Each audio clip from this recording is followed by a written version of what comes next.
Masih pakai Waduh. yang mantel. Kita nggak lama. Maju. Halo kok, salam kenal. Walaupun tadi Halo. udah Salam kenal. Linda. Salam kenal. Ini Cilinda. Siap. Dan Halo, Mas ini Bro. ada Halo. ada Oh, siapa? udah. Eko. Apa kabar? Halo. Terima kasih. Kita udah kenal ya. Kenal Kak? Kenal dong, guys. Nggak usah. Akhirnya tiba juga ya. Anti apa kabar? Alhamdulillah baik. Pagi. Gue demen banget kalau dia sama Anti. Lagi tuh. Iya. Abis dia. Sering abis. Udah dikasih tahu semalam. Nanya depan PH-nya, ntar jawabannya bagus. Gue sih nanya jangan depan kita, nunggu kita belum datang dari tanyanya. Kita pindah ke belakang. Kan di belakang aja di depan. Bantai-bantai. Tapi kita jujur-jujur aja kan ya. Boleh. Iya dong, dong. bantai-bantai. Magma. Sebenarnya kalau dari namanya pertama kali pertama kali nonton film Magma itu Kodrat sih sebenarnya. Jadi I'm actually still pretty new ke Magma Entertainment. Habis itu aku baru kayak dulu tuh Magma udah bikin film apa aja sih gitu. Tapi ketika nonton Kodrat perasaannya sih Magma tuh panas ya sesuai namanya panas. Amin. Setuju. Amin. Berat gitu. Api-api juga. Tulisannya gede. Iya. Pas belum mulai. Iya, Tapi kayaknya gue juga Kodrat sih baru tahu Magma secara jelas gitu. Maksudnya nonton film Pak Charles itu sebenarnya dari Juara gue udah nonton, terus kayak apa yang di Kempot juga gitu kan. Oh, Tapi Sobat Ambiar. lihat magmanya itu kayaknya fixnya, oh iya ya, Kodrat. Di Kodrat. Itu panas.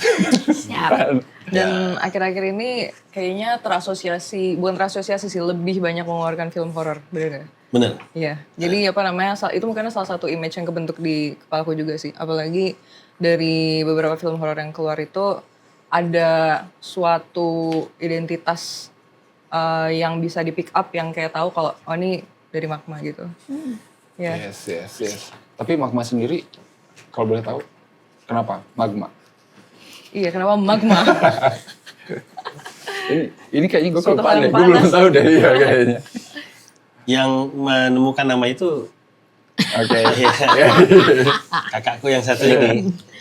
Gue dulu sebelah pengen nyari nama apa gitu yang lebih sampai ke nama Magma gitu. Terus beliau lah yang come up dengan nama Magma. Ya, sebetulnya itu merupakan satu Tenang Bu, tenang santai. Iya.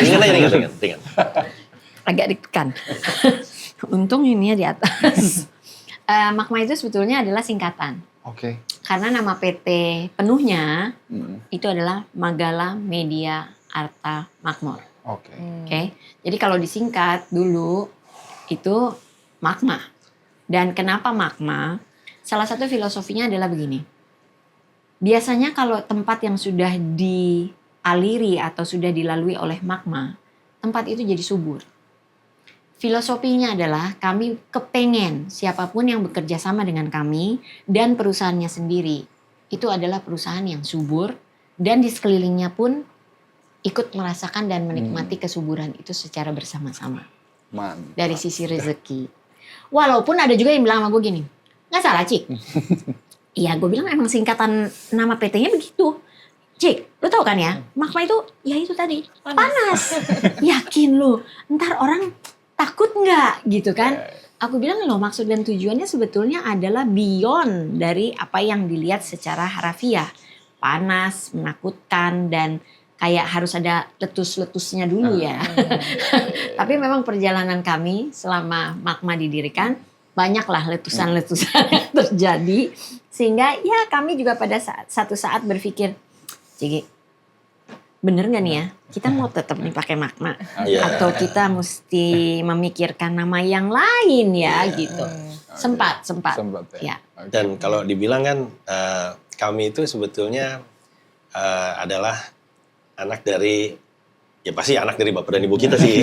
Maksudnya bapak dan ibu kami adalah praktisi film yang sebenarnya sudah lebih awal masuk di industri perfilman sejak 1973. Meneruskan Garuda Film dari pemilik sebelumnya. Ayah kami itu Hendrik Gozali, seorang produser film. Yang memang kemudian memilih untuk vakum sementara di saat industri perfilman itu mati suri di awal 90-an. Ya. Nah, terus kami memang ke TV series, bikin Jackie, Jacqueline, dan sebelumnya ada kayak Rendah Hari Esok, ada Delima, Guru Masuk Desa. Guru Masuk Desa. karena bapak kami itu sebenarnya roots-nya tadinya drama. Nah, lalu kemudian anaknya yang satu ini ikut-ikutan gitu ya, karena satu dan lain hal. Itu perlu podcast lain sendiri, karena pembahasannya panjang. Karena saya sebenarnya sampai hari ini, sampai bapak saya udah almarhum, saya nggak pernah minta sekalipun kepengen jadi director.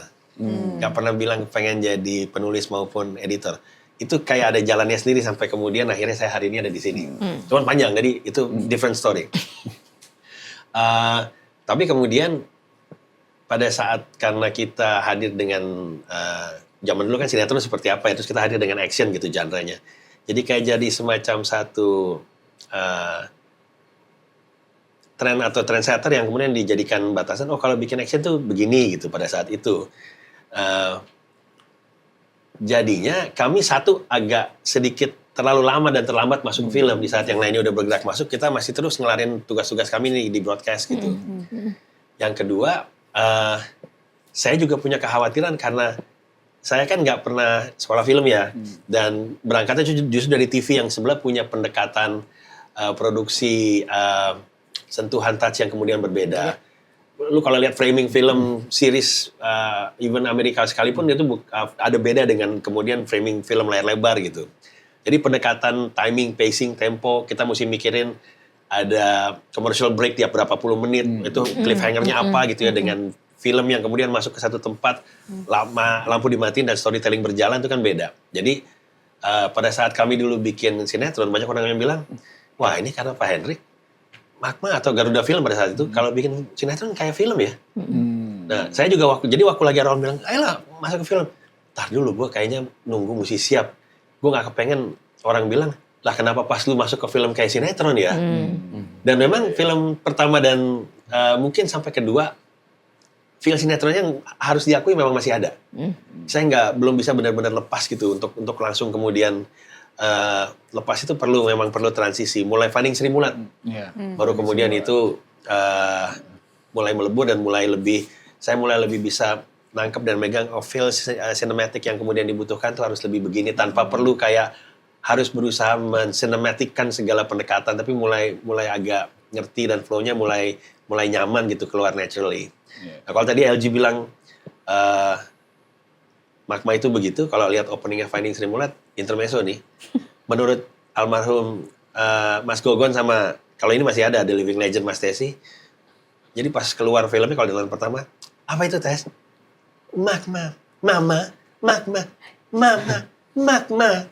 Kalau Mama itu yang di rumah, yang kalau malam bunyinya Mama gitu. Tadi berdua, gue ketawa dari Sri Mulatan gitu. Jadi dari situlah kemudian ceritanya berangkat, dan sebetulnya salah satunya karena memang menyadari agak terlambat masuk ke film, pilihan keluar lewat ya akhirnya nama Magma kita rasa, kalau saya pribadi merasa cukup punya kedekatan karena apa? Kita kan telat ya. Jadi begitu keluar, we need to come with a bang. Magma kalau keluar ya boom gitu loh.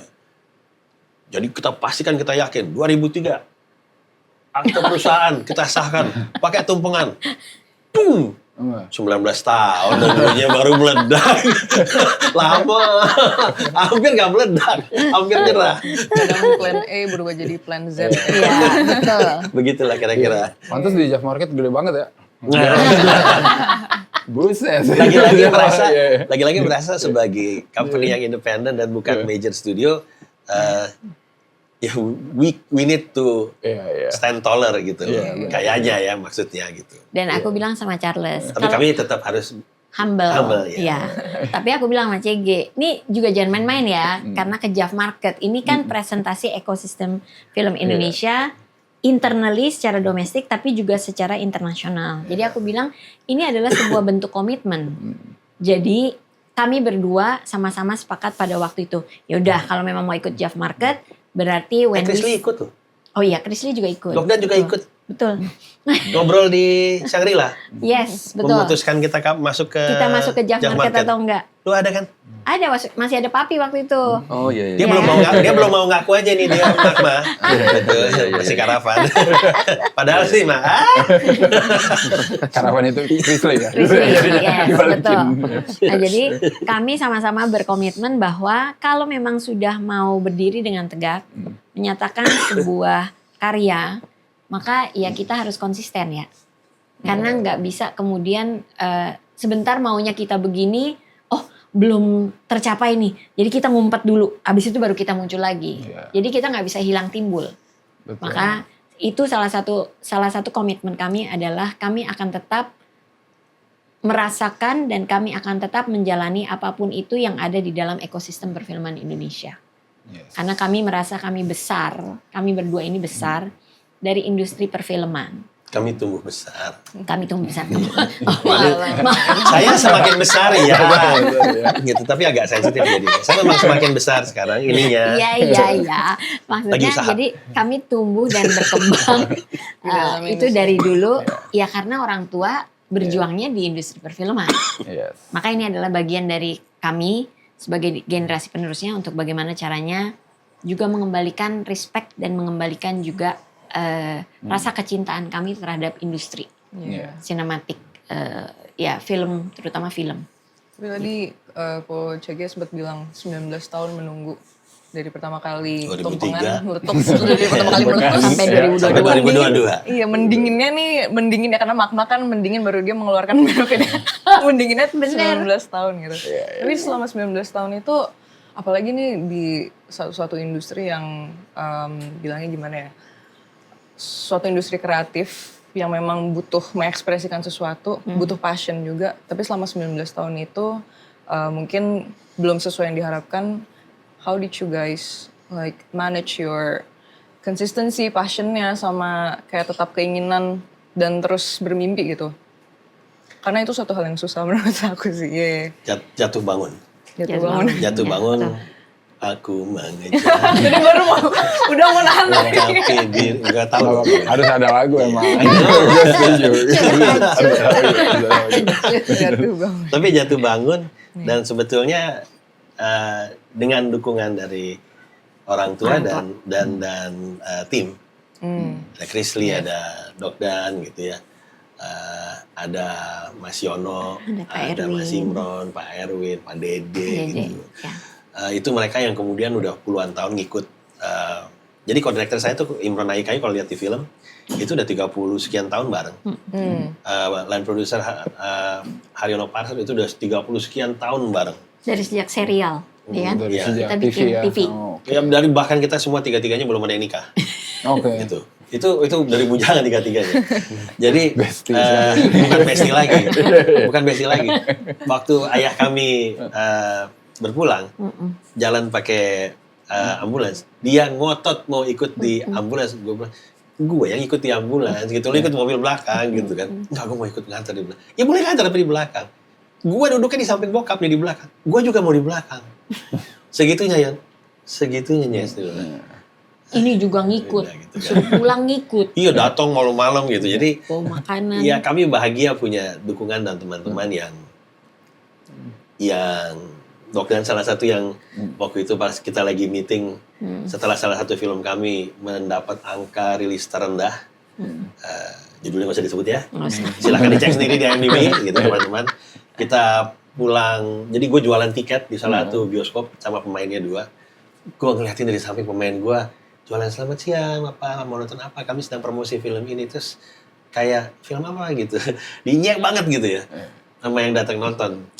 Gue sampai nggak tega, jadi akhirnya gue bilang, gue ikut jualan deh, terus gue maju gue bilang, selamat siang Pak gitu, ya udah ngerasain tuh, ngerasain ditolakin gitu ya, dan memang kita lihat wah ini nggak jalan nih, bener-bener salah nih. Jadi pulang kita makan di KFC di depan Tugu apa Tani. namanya depan kantor. Udah kelar makan, ya kan ayamnya sepotong ya, udah tinggal tulang itu masuk kita pegangin. Akhirnya keluar juga pertanyaannya, ini gini kita masih mau terus apa enggak ya? Karena ini udah sekian film nih, dan kita waktu itu bikin film nggak pernah jadi sponsor, Oke. pakai duit dari kantong sendiri gitu. Bootstrap ya. Ya masih percaya bahwa bisa kok bikin film kecil, bisa apa namanya, Batu tetap loncatan. bisa berbicara gitu, tetap bisa dapat perhatian. Dan nggak salah sih, Finding Sri Mulat, Nada Untuk Asa itu masuk ke daftar beberapa film terbaik pilihan di tahunnya gitu ya. Tapi to gain the mass audience itu memang perlu sesuatu yang besar ya, gitu, daya tarik yang besar, packaging yang besar. Jadi kemudian kan gue tuh pada saat itu udah jual, Apartemen. oh nggak, habis itu gue jual Habis apartemen. itu, ya. Kerja sinetron beli apartemen, masuk film jual apartemen. Udah jual mobil, habis itu jual apartemen. Jadi kita sempat tuh bertanya, masih mau jalan? Ya salah satu yang bilang jalan terus. Gitu. Dia dengan yakin tuh, kalau mau di center juga boleh orang ada di situ. Namanya Daniel Irawan, dipanggil endoknya dengan gampang, dengan lantang dia bilang, jangan berhenti, maju terus. Iya. Dia nggak mikirin budget, dia kagak ada duit. Enak dia ngomongnya. Kita yang naruh segala macam. Inspiratif sekali. Bahkan waktu itu kita sempat ini ya, bahas sampai bahas ini. Perlu ganti nama nggak? Iya, iya. Abimana ganti nama meledak gitu. Kita perlu beras merah nggak ya ganti nama? Dia bilang jangan. Apa yang udah dikerjakan itu kan ini jejak langkah. Jangan. Sini lu. Mantap jasanya. Jadi 19 tahunnya ya begitu. Iya. 19. Berarti Berarti bangun. kalau ke Chris tuh berarti manggilnya Chris ya tadi. lupa. Kalau Chris berarti join di Magma tuh di tahun dari awal kah atau did you join like di perjalanan tengahnya gitu? Perjalanan tengah gitu. Jalan tengah. Memang susah ya. Kita nggak mau nyebut project yang satu itu. Nggak usah disebut-sebut yang itu. Tapi mau nggak mau kesebut terus. Gue sih nggak Itu kan apa-apa. sebelumnya. Enggak, sebenarnya Ya itu kan. kan kenal di satu. Jadi kan Caravan itu kita sebenarnya fokusnya itu di komik dan game sebenarnya. Klien kita mostly dari US, ya dari luar negeri, dari awalnya gitu. Nah, terus di satu project kita ada game company lokal yang mau bikin sinematik, kayak videonya di dalam game. Nah, kita ditemuinnya sama project itu. Jadi project itu artnya kita yang buat. Andre ya, yang undang yang nemuin kita si Andre. Ya, terus animasinya. Thank you Andre. Andre Surya yang bikin. Andre Surya.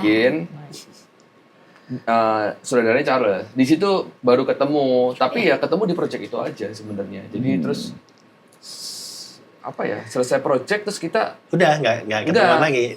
Nggak Udah ketemuan. selesai. Nggak ketemuan. Terus aku nelpon kamu. Aku ngajak kamu ke Magma. Terus aku cerita, aku bilang, ya Magma begini, kami sudah bikin film 1, 2, 3, 4, 5. Padahal sebetulnya gue punya konsep. Buka tuh buku konsep, kasih lihat konsep. Ini konsep cerita sekian banyak.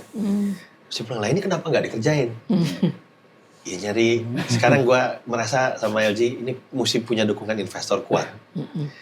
Nyari investor susah karena CV-nya selama ini belum berhasil. Jadi, untuk bisa mendapatkan perhatian, gue perlu sesuatu yang secara packaging, kalau gue keluar proposalnya ini, ya oke lah kalau kemudian ditanya, tapi ini filmnya lain belum? Iya Pak, tapi lihat konsepnya yang ini Pak. Gitu.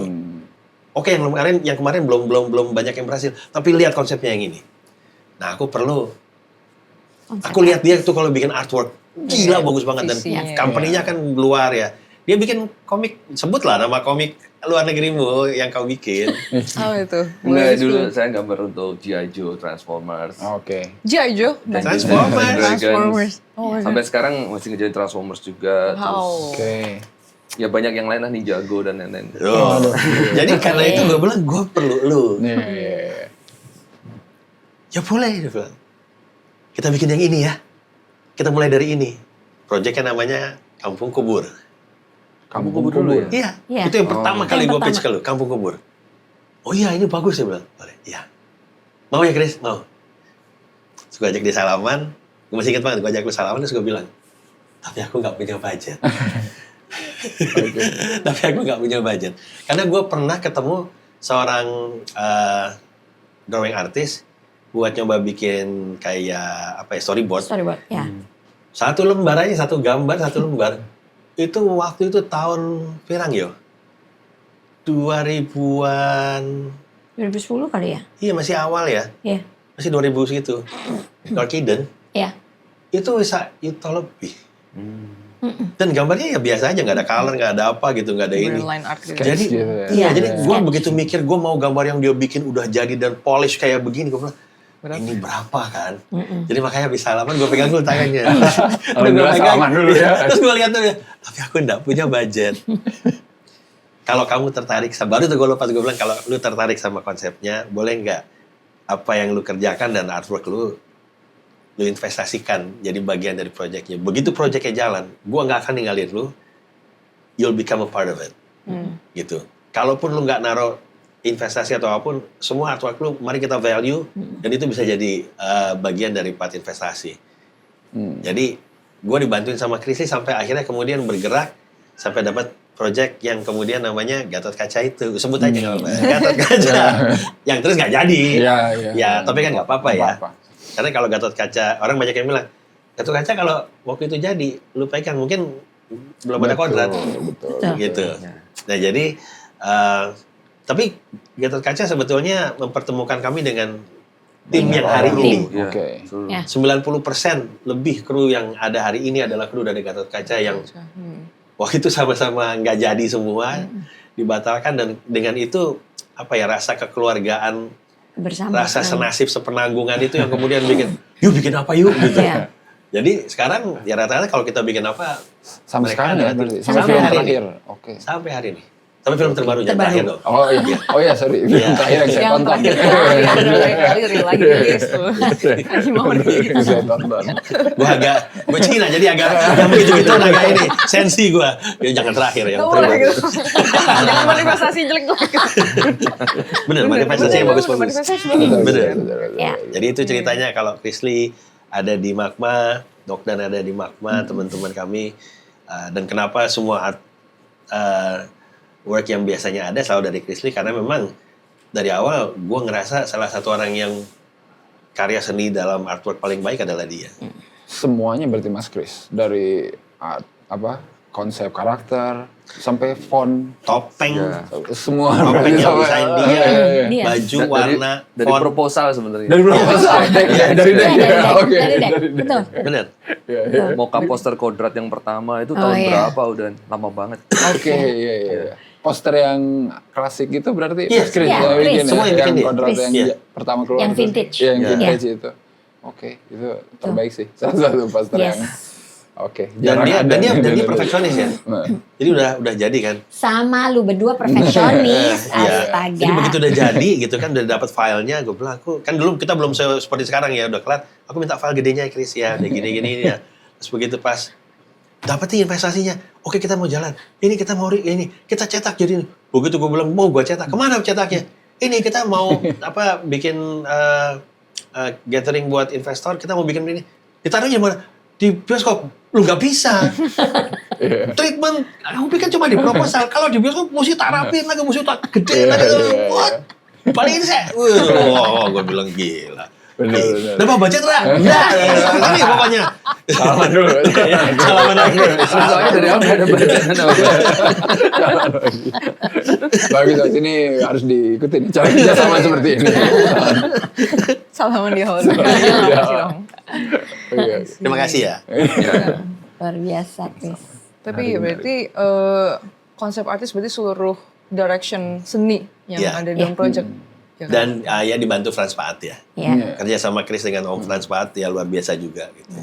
Kan kemudian apa yang dia visualisasikan mesti diterjemahkan dalam bentuk nyata yang terkadang mungkin karena satu dan lain hal nggak bisa plek ketiplek. Ya. Mungkin ketersediaan set, tanahnya, waktu, even budget gitu loh. Jadi Iya. apa yang dibikin sama Chris kemudian diterjemahkan sama Om Frans. Oke. Tapi ada nggak Mas Kris dari semua proyek sampai sekarang yang ini belum terrealisasi nih gitu? Banyak. Ya, Maksudnya secara Kampung Kubur. salah satunya Kampung Kubur. Oh, Yang pertama, berarti yang pertama malah banget sampai justru sekarang belum terrealisasi. Iya. Iya. Karena budgetnya gede itu kita membangun satu kampung. Oke. Syutingnya aja mesti membangun satu kampung ya. Satu kampung dengan Berbagai culture layer. budaya yang berbeda Ya. dengan layering yang berbeda gitu. Jadi maka kadang kita kalau lihat film yang loh ini mirip ya, aduh, loh ini mirip ya, aduh gitu. Yang mana nih? Salah satunya Oh, ini yang ini. Twilight of the Warriors Walk In. Oh iya, Kan kayak itu gitu, kan mungkin kayak satu kayak kampung gitu. tertutup Iya, gitu. iya. Kita Oke, bilang, oke. aduh mirip loh, Iya. Dian loh. Iya. Kalau kita ngomong sekarang kita bilang niru Walt In loh, padahal Makanya abis ini mungkin jadi Walt In itu niru dulu. kita. Ini loh, mungkin. Amin, loh. amin, amin. Iya Kenji, Tanega kan Amin, mungkin amin. tahu kita ini loh. Iya. Hai Amin. Kenji. Seru juga. Berarti ini apa sebenarnya tadi kita ngomongin Magma masih di ini dulu ya di bagian apa sih pastnya nih. Yes, Maju ke future nih. Benar, Kita benar, kemarin benar. di Job Market mendengar Banyak tuh ya. suatu berita ya yang sangat besar gitu untuk perjalanan Magma ke depannya. Si Buta. Ada banyak sih. Salah satunya si Buta. Salah satunya si Buta, Iya, benar itu si yang Buta. paling kayaknya bikin orang attention-nya sangat ke situ gitu loh. Cuman ada tadi ada ada mayat, Mayat hidup, hidup. ada mayat hidup, terus ada kuadrat Ada 3 Ya. Yes, pasti. Ada Pemukiman bergendong setan dua. juga ya. Pemukiman Iya. setan Ya, dua juga. Pemukiman Iya. setan 2. dan baru akhirnya si Buta. Jadi gua hantu gitu. Iya. Ya. Ya, itu adalah hal-hal yang artinya kan selalu kita boleh beranjak ke berbagai proyek, tapi tetap kita harus punya mimpi ya. Jadi kan nggak boleh stuck di satu tempat. Saya bilang sama Charles, dulu tuh papi sering sekali bilang, setiap director itu pasti punya vicious circle-nya. Yang balik lagi ke situ lagi, balik lagi ke situ lagi gitu kan. Oke. Nah, jadi dengan begitu saya bilang sama Charles, yuk kita harus punya konsep bagaimana caranya supaya memang kita mencoba dengan segala macam hal. Boleh jadi genre-nya sama. Tapi treatment sama storyline-nya harus punya makna dan harus punya value yang berbeda. Maka karena itu dalam hal ini saya salut sama CG, saya salut sama Chris Lee, sama teman-teman Magma yang lain. Karena mereka berjuang keras untuk bisa memberikan itu kepada Magma in the future. Tugas saya maka adalah bagaimana caranya menjalin kerjasama. Golei budget. Yes, boleh budget, Sing ya akeh. kan? Tapi terus terang ini kan kalau mau dibilang, ini juga sejalan dengan perfilman kita, industri kita. Karena kalau dikatakan 10 tahun yang lalu, balik ke 2016, itu adalah titik yang juga sulit untuk mendapatkan budget unless dari sponsorship. Ya, waktu itu masih zamannya sponsorship. Untuk kemudian katakanlah kita mengetuk pintu salah satu PH yang lain, mereka pasti akan merasa lebih mungkin ya, ya nggak bisa dong. Ini kan slate lu, tapi lu mau pakai duit gue. Ntar dulu nih, gitu kan? Atau kadangkala juga ada sisi di mana satu ide itu karena kita memang pada titik itu belum secara sadar mengetahui tentang apa yang namanya hak cipta. Bahwa hak cipta itu tetap harus terlindungi dan kita juga harus punya kesadaran untuk mendaftarkan ide kita sebagai bentuk karya hak cipta. Jadi di titik itu ketakutan bahwa, ntar kalau kita bawa pitch deck nih ya, jangan-jangan gitu kan. Masih ada gitunya juga. Jadi di titik itu untuk mendapatkan investasi dari... Daftarin ya diambil orang juga. Iya. Tenang.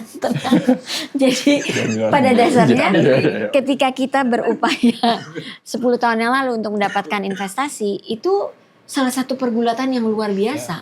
Dan lagi memang kita harus sadar bahwa 10 tahun yang lalu Magma memang belum punya breakthrough project. Karena kan ada nilai kepercayaan ya. Trust itu kan gak bisa dibeli. Betul. Jadi unless orang percaya dengan produknya, unless orang percaya dengan tim Magmanya, maka di titik itu akan sangat sulit. Tapi begitu masuk ke tahun 2019, 2018, sampai ke 2020 dan selanjutnya, sebetulnya untuk mencari investasi itu tidak lagi sulit. Karena dana dari luar yang berdatangan itu luar biasa banyaknya. Berhubung industri kita juga dalam perkembangan yang sangat lukratif, sangat tinggi. Nilai persentasinya, maka ini adalah sebuah industri yang dinilai sangat potensial. Tapi problemnya sekarang adalah setelah kita punya kepercayaan dari investor, yang namanya tanggung jawab itu nggak bisa. Kami bukan tipe yang ya udah ayo kumpulin duit ya, kalau rugi ya udah ya, tahu kan investasi ya. Kami bukan tipe PH juga dan kami tidak berharap kami melupakan nilai-nilai akar yang selalu diterapkan oleh orang tua kami, bahwa kita harus bertanggung jawab. Ketika kita mendapatkan kepercayaan dari orang lain, berarti ada tanggung jawab secara kreatif, tanggung jawab secara investasi, tanggung jawab secara makna hukum. Karena itu adalah bagian dari kontribusi yang kami lakukan supaya industrinya tetap sehat. Supaya industri ekosistem perfilmannya kemudian bisa mengalir dengan lebih kuat dan mantap. Karena kalau tiap orang yang udah punya investasi terus semuanya melepaskan tanggung jawab itu, menurut aku maka kita mungkin punya pertanyaan yang sangat besar terhadap perkembangan industri dan pertumbuhan industrinya di masa yang akan datang. Itu yang sebetulnya menurut aku tetap mau kami pegang sebagai akar budaya, filosofi, tradisi. Karena ya itu tadi, Magma mau menyuburkan, bukannya mau menjebak orang gitu kan. Jadi kami kepengen banget, apapun itu ketika upaya sudah kami lakukan, kami percaya ya kan segala sesuatu sudah digariskan dari Yang Maha Kuasa. Ya kan? Iya, tapi jadi kapan? Apanya? Si Buta. Ya. Pertanyaannya itu loh. Begini, kan kamu selesaikan dulu skripnya, karena itu tugasmu. Tugasku bersama dengan tim casting adalah mencari tokohnya. Selama kita kan yakin ya bahwa investasi itu akan diadakan. Amin? Amin. Amin kan? Ya kan? Amin, amin. Nah, tapi kan berarti harus didukung. Kreatifnya kamu yang mesti kemudian berani untuk maju mempersembahkan sebuah IP yang sangat besar di Indonesia. Dengan tetap ya, kita kan mengacu kepada, bukannya apa-apa, artinya ada sudah film-film superhero yang dalam tanda kutip dicoba sebelumnya, tetapi belum terjangkau, belum berhasil hati masyarakat itu tertarik. Sudah mulai hadir, sudah mulai berkembang. Tapi belum. Tapi saya meyakini yang diharapkan Pak Koko, Pak Wiki, Olindo dari Screenplay dan Bumi Langit, targetnya jauh lebih besar. Betul. Cita-cita mereka tuh besar banget. Amin. Gitu. Nah, dari jadi, Joko, dari Upi dan yang lain tuh mereka bekerja dengan luar biasa. Pasti punya cita-cita yang jauh lebih besar. Nah, karena itulah kenapa kemudian dari sisi pemain, dari sisi kemudian kamu udah memberikan kreativitas, tapi kalau sosoknya kita belum bisa temukan, itu deg-degan sih gue. Ya, dan sebetulnya yang paling penting kan memang IP-nya bukan punya kita ya. Betul. IP-nya Tanggung jawabnya punya itu. Bumi Langit. Iya, Betul. Jadi pergerakan kami juga pasti mengikuti arahan dari Pak Koko. Ya. Pak Koko masih terus berusaha menggalang dan merangkul kekuatan. Kami bergerak dari sisi kami secara kreatif. Pemain masih sedang dicari. Ya. Karena ada satu pemikiran untuk menghadirkan si Buta yang bisa tetap menjaga originality, look dan feel story-nya, tapi punya pendekatan yang up to date. Ya. Nah, ini kan kayak PR. apa ya? Mau kesini tapi kesana gitu. Nah, itu memang nggak gampang untuk merangkul semua penonton kan nggak bisa semuanya disenangkan juga gitu ya. Pasti kan semua orang punya pendapat yang berbeda, tapi Pak Koko punya satu harapan dan cita-cita bahwa si Buta itu mesti jadi IP yang aktual, yang punya masa depan panjang Dan membanggakan. dan dengan begitu dia meyakini IP-IP yang lain seperti Gundala dan yang lainnya yang juga sudah mulai gitu ya, yang bahkan direncanakan akan kemudian dilanjutkan setelah ini juga bisa punya nafas semangat yang sama yang kemudian punya masa depan panjang, aktual, muda gitu loh. Itu sih yang memang masih terus kami godok dan memang sangat hati-hati. Ya. Karena ekspektasinya udah tinggi. Yang baiknya adalah bahwa sambil kami mencoba untuk mengulik IP yang dipercayakan kepada Magma Entertainment, kami tetap juga akan meneruskan apa yang sudah dimulai lewat universe dan semesta yang sudah kami ciptakan. Jadi dari Kodrat, sudah sampai Kodrat 2, ya berarti triloginya harus diselesaikan. Kodrat 3, ya kan? Akan lahir Badut Gendong di tanggal 27 Mei 2026 ini. Berarti kami juga punya proyeksi bahwa Badut Gendong ini setelah dilahirkan akan kemudian dinantikan untuk Badut Gendong yang kedua. sambil kami mengulik IP yang dipercayakan kepada kami. Oke. Karena banyak yang berdatangan pada saat meminta kami untuk kemudian mengulik proyek atau meminta Charles untuk menjadi sutradara. Terus terang pertanyaan dari anaknya Charles yang paling gamblang adalah, Baba, kapan Baba bikin film anak-anak? Karena Ada Jumbo yang nonton nih. Betul. ya kan. Jadi dengan demikian kami juga sebetulnya bukan hanya kepengen tetap hanya genre yang kami eksplorasi itu hanya horor. Yeah. Kami diberikan jalan lewat film yang Yes. bergenre horor. Tetapi sebetulnya jauh sebelum itu kami sudah masuk di genre thriller, romcom, Iya. action, drama, full drama. Jadi itu semua sebetulnya sudah merupakan hal-hal yang kita lalui.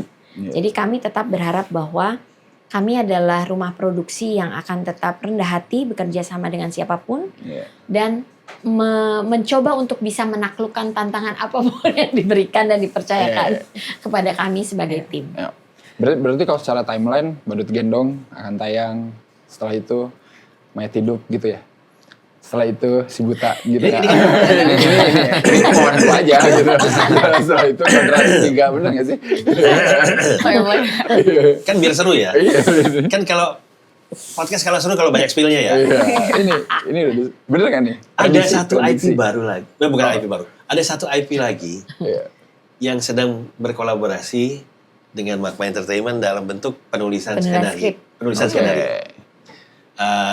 Akan dikerjakan oleh siapa ke depannya tentu menjadi hak pemilik IP-nya, tapi kami sedang menulisnya bersama Alim Studio. Oke. Spill sedikitnya adalah judul IP-nya atau nama brand IP-nya ada C-nya juga. Ada apa? Ada C-nya juga. Si Si.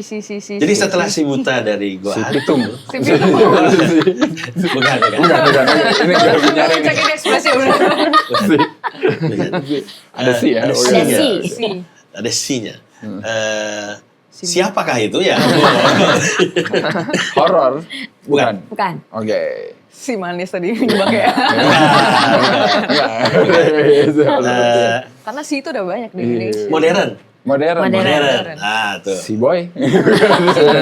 Si Boy. Sidul. Si Boy nggak diajak. Jangan jadi nebak-nebak gitu ya. Bang. Tapi itu ya mudah-mudahan nanti dalam waktu beberapa Bulan ke depan. penulisan skenario kira-kira 4 bulanan ya. Hmm. Saat itu selesai kan kita sekarang lagi mulai, ya semoga Lagi Mayat Hidup sudah selesai syuting. Amin. Jika saat September. itu kami masih dalam proses menunggu, mudah-mudahan IP yang satu itu juga bisa menjadi bagian dari karya Slate. produksi kita Iya. bersama dengan pemilik IP-nya. Amin. Oke. Nah, habis setelah itu, mari kita lihat pergerakan dari Pak Koko dan Ada Bumi video Langit. ya. Nggak konsen. Terus ya. Pak Koko dan Bumi Langit. Di Dan- situ kita akan menentukan apakah kemudian bergerak ke Si Buta dulu atau Kodrat 3 dulu. Ya. Oke. Iya. Ya, pokoknya kami selalu bersiap karena sudah berjabat tangan dengan Pak Koko, dengan Ya. Hati sudah sangat thank you banget diajak Luar biasa. kerjasama. Dapat terus dari teman-teman pembuat film Bumi Langit sebelumnya. Aku juga kontakkan sama Bang Joko Joko. gitu ya. Minta restu ke teman-teman yang lain. Tapi tentu bahwa saat mereka masih memerlukan waktu untuk kemudian mewujudkan itu, ya kami akan melanjutkan apa yang memang menjadi bagian dari Oke. universe kami sementara ini. Iya. Gitu. Sorry. Tapi sebelum itu lupa, Si Buta ini berarti meneruskan yang udah ada di Bumi Langit atau emang ini sebuah... Bagian. Oh, bagian. Maksudnya Bagian. berarti masih di satu universe Masih, yang sudah masih, ada. masih. Yang sudah ada. Oh. Jadi kami hanya dalam kesepakatan dan pembicaraan kita ya, yang kita pegang hanya Si Buta sementara ini. Oke. Jadi tetap Gundala itu di tangannya Joko, Hmm. Sri Asi mungkin jika ada sequelnya gitu. Semoga ada sequelnya tetap Masih di tangan tangan Upi Upi. gitu ya. Iya. Aku sih nggak. Pokoknya kita ngomong hanya Si Hanya Buta. si buta. Pada saat misalnya kan Joko kalau gua nggak salah pernah punya konsep Si Buta ketemu Mandala ya. Jika itu terjadi Joko mau pegang pun dengan segala senang hati atau mau kolaborasi Iya, iya. gitu itu karena memang semestanya tetap milik Bumi Langit kok. Dan setahu aku Joko dan teman-teman yang lain memang adalah bagian dari circle kreatifnya Pak Koko. Ya. Gitu, bahwa kemudian kayak Timo sekarang kan memang mungkin sibuk di Hollywood Iya. gitu ya. Ada beberapa pertimbangan yang membuat Pak Koko kemudian bergerak ke arah kami. Ya kami amini, kami mencoba untuk kemudian melakukan yang terbaik. Amin. Itu sih. Amin. Mantap. Pengen ikut jadi, dan senang ikut jadi bagian dari semesta yang sudah Semesta, ada dan ya. berusaha untuk memberikan yang terbaik. Iya, iya. Amin. Amin. Gitu. Berarti Jadi si apa? Udah tahu? gue udah move dari fase itu. Udah gue percaya aja. Berarti September ya kan? 4 bulan. September. Jadi mungkin, bukan mungkin. Saat semesta mendukung, mudah-mudahan syutingnya akhir tahun ya. Yes. Menjelang Amin. akhir tahun, quarter ke-3 atau ke-4. Oke. Mungkin sebelum Jav Market atau sesudah Jav Market. Jadi mudah-mudahan Berarti di di Jav Jakarta Market bisa ada. nanti Iya. Iya. ada Iya. Cepet ya kalian nangkepnya ya. Lagi dibikin sama Mas Chris nih, kayaknya di laptop tuh. Udah ya. Mungkin draftnya udah drop ke berapa sih? Udah bukan draft pertama lagi. Ada. Soalnya itu malah target pemain yang diincar udah ada bayangan. Udah ada. Oke. Kalau memang si Buta memang masih mencari dan masih sangat luas gitu. Susah ya si Buta untuk nyari. Challenging. Karena kan ini ya ekspektasi yang sudah menonton dan menjadi pengikut penggemarnya semestanya Bumi Langit juga pasti punya ekspektasi. Benar sih. Bahkan sebelumnya Timo juga pernah announce gitu kan, Iya. Iko yang mau Iko main Uwais, gitu loh ya. iya. Jadi saat kita menghadirkan karakter yang kemudian datang dengan wajah-wajah baru, ya ekspektasinya tetap mesti dijaga ya. Harus. Udah Bayangan tinggi. Pak CG siapa? Saya sih sebetulnya Nembak. Ini kan bayangan. Belum. Coba. Wishlist. oh, ini demi menghormati ini ya teman-teman yang lain yang ada di Bumi Langit. Sebetulnya pilihan pertama gua buat si Buta sayangnya sudah ada di Bumi Langit. Universe Bumi Langit sebelumnya. Silahkan ditebak sendiri, gampang lah tebak itu nggak susah. Gampang lah itu. Ini sebenarnya podcast tebak-tebakan. Itu spill menarik.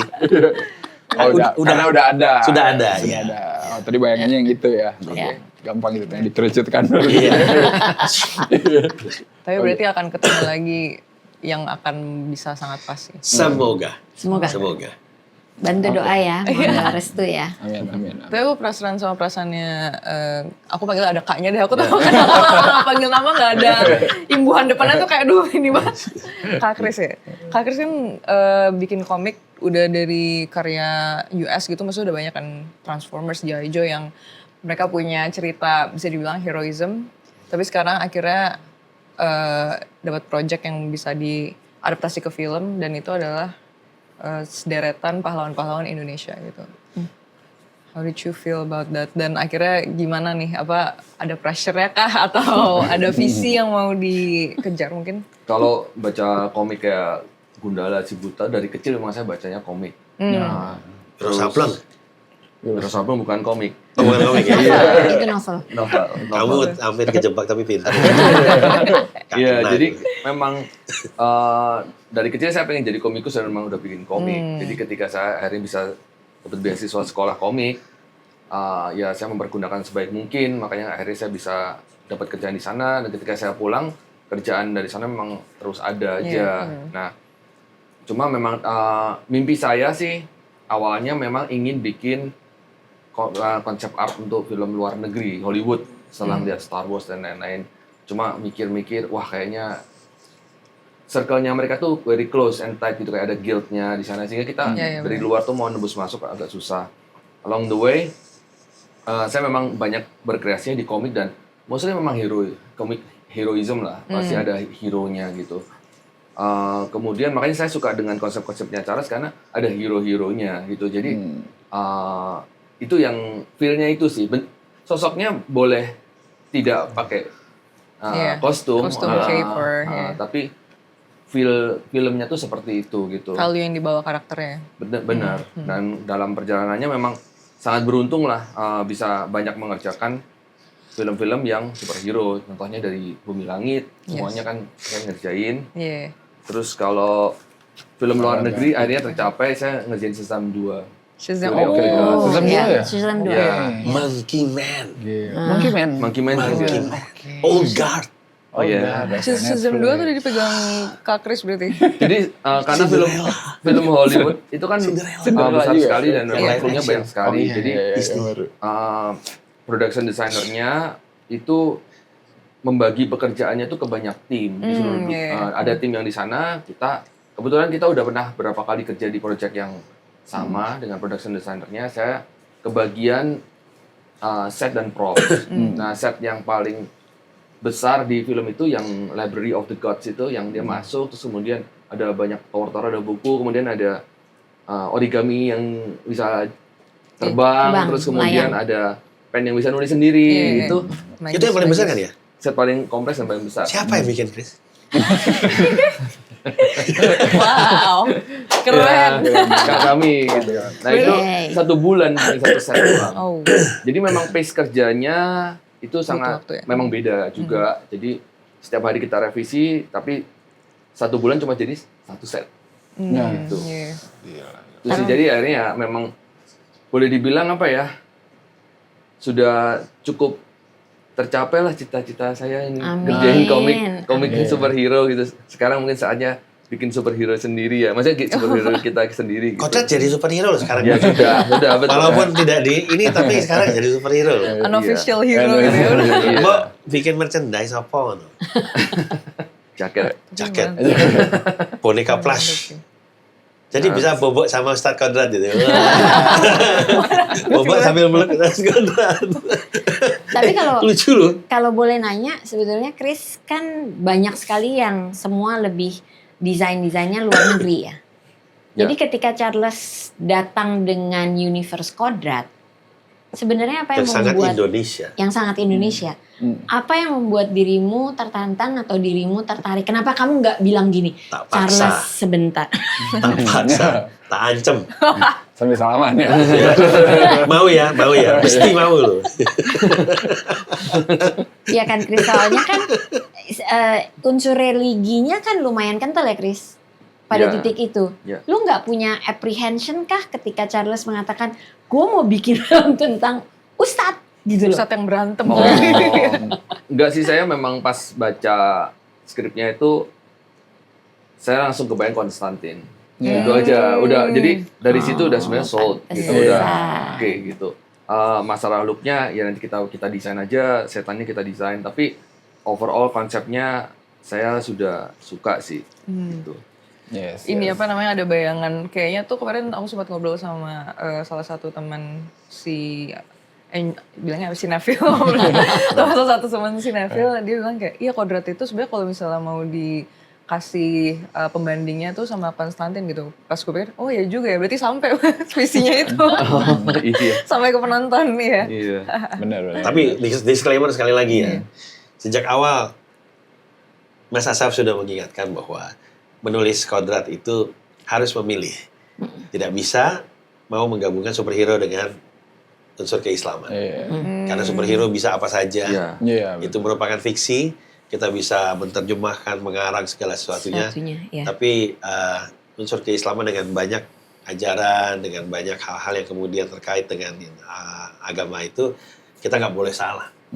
Satu pun nggak boleh ada yang salah, nggak boleh ada yang miss. Sehingga kayak misalnya nih ya, di Kodrat itu salah satu yang paling menarik adalah pada saat waktu lagi penggambaran di depan yang memang cukup cepat ya untuk menggambarkan Kodrat itu sedang dalam masa berduka setelah dia kemudian lupa diri karena kesuksesannya sebagai seorang Ustadz Ruqyah yang berhasil, lalu terjadi kehilangan anaknya dan dia dalam kebimbangan itu bahkan sampai kemudian membiarkan dirinya tanda kutip pada saat mau dibunuh itu dia biarkan aku lagi di penjara yang dia sampai digantung. Iya. Nah itu kan terjadi proses di mana dia kemudian mati suri. Apa yang kemudian bisa memanggil dia untuk kemudian kembali? Jadi bukan kembali bangkit, tapi untuk dia bangkit dia mesti kembali dulu ke fitrahnya, mesti kembali dulu kepada keimanannya kepada Allah. Itu lumayan seru tuh, karena bagaimana kalau kita bikin ini, atau di sini ada ini, atau ini. Mas Asaf bilang, dalam agama Islam tidak ada bentukan malaikat. Iya. Tidak pernah terdengar atau cerita atau ajaran di mana ada malaikat atau Tuhan atau Allah kemudian berbicara gitu. Iya. Beda dengan mungkin kalau di ajaran-ajaran agama Kristen gitu ya, atau budaya-budaya di Barat atau Eropa, hal itu di dongeng-dongeng itu sering terjadi gitu. Iya. Kayak misalnya kita nonton Lion King, bapaknya tiba-tiba muncul terus ngomong gitu loh, Simba gitu kan, Mufasa gitu. Dia bilang di Islam nggak bisa, itu nggak ada. Jadi akhirnya kemudian kita cari apa gitu kan yang bisa manggil apa gitu loh. Sampai akhirnya kemudian kita kembali ke kata panggil. Apa yang kemudian memanggil umat Muslim? Iya. Bahkan setiap hari lima kali, 5 kali. 5 waktu 5 dalam waktu. setiap harinya. Azan. Iya. Jadi akhirnya suara azan itu kemudian menjadi, oh panggilan untuk kembali. Karena pada saat dia sholat, kan berarti dia menyembah Allah ya. Berarti dia kembali kepada keimanannya. Oh iya bisa nih, simbolisasinya, metaforanya kena. Iya. Bahkan kemudian kita bilang, pertama kan ada yang bilang, yang azan laki apa perempuan? Anak-anak. Pertama, suara anak-anak laki dan perempuan bisa mirip. Iya. Jadi orang tidak akan terlalu mempertanyakan. Yang kedua, anak-anak adalah bentuk form paling murni dari bentukan manusia. Karena anak-anak itu biasanya belum kotor, belum punya berbagai macam hal. Mereka masih sangat polos dan tulus. Suara anak-anak. Kita nyari tuh, Kori yang yang jago, yang anak-anak. Itu sampai searching gitu ya. Jadi banyak pendekatan yang menarik lah pada saat kalau kita bicara kodrat. Iya. Dan saat kita berusaha memang stay true dengan pendekatan dan jagaan keislamannya, tapi banyak yang bilang ini Konstantin di Indonesia. Puji Tuhan, alhamdulillah. Amin. Itu berkat yang wah. Siapa tahu nanti ketemu ya. Iya, benar. Konstantin. Cross universe. Di komik. Etienne. Kenal Mas sama yang nulis Konstantin? Amin loh, Etienne. Amin. Amin. Amin. Dr. Siapa tahu ya. Konstantin crossover. Never say never. Iya. Why not, sir? Iya. Berarti secara nggak langsung kodrat ini akan jadi ini ya, ikon yang akan terus hidup ya. Amin. Ya kan? Maksudnya secara film pun akan terus berlanjut, bener nggak sih? Wah ini kalau jawab spillnya jauh deh. Ini kalau jauh spillnya jauh deh. Kan cuma 3 kan? Ada lagi Gini. ya? Tunggu. Saya percaya bahwa kodrat itu memang adalah salah satu takdir yang diberikan berkat gitu ya, yang diberikan buat kita bersama. Amin. Bahkan sampai orang kemudian tetap bisa mengidentifikasikan itu dengan sosok yang sudah mereka kenal seperti Konstantin gitu ya. Ada juga yang bilang kayak Batman, ada yang bilang kayak Superman-nya Indonesia gitu loh. Kemarin Planet Cinema kan bilang itu Superman Indonesia ya kodrat gitu. Ya aku amin-amin aja gitu. Dan seneng banget, bukan cuma ini ya, tapi memang bersyukur banget. Bahkan kalau mau dibilang percaya nggak percaya, serendipity. Kodrat begitu masuk kodrat 2, kita syuting. Konstantin kan terus ada berita mau bikin Mau bikin sequel. yang nomor 2. Iya, itu wow, syusyuk, wow gitu. Nggak bisa ngomong.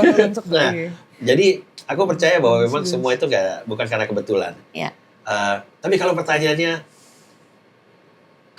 kodrat itu berarti akan jadi salah satu akan jadi karakter yang selalu hidup?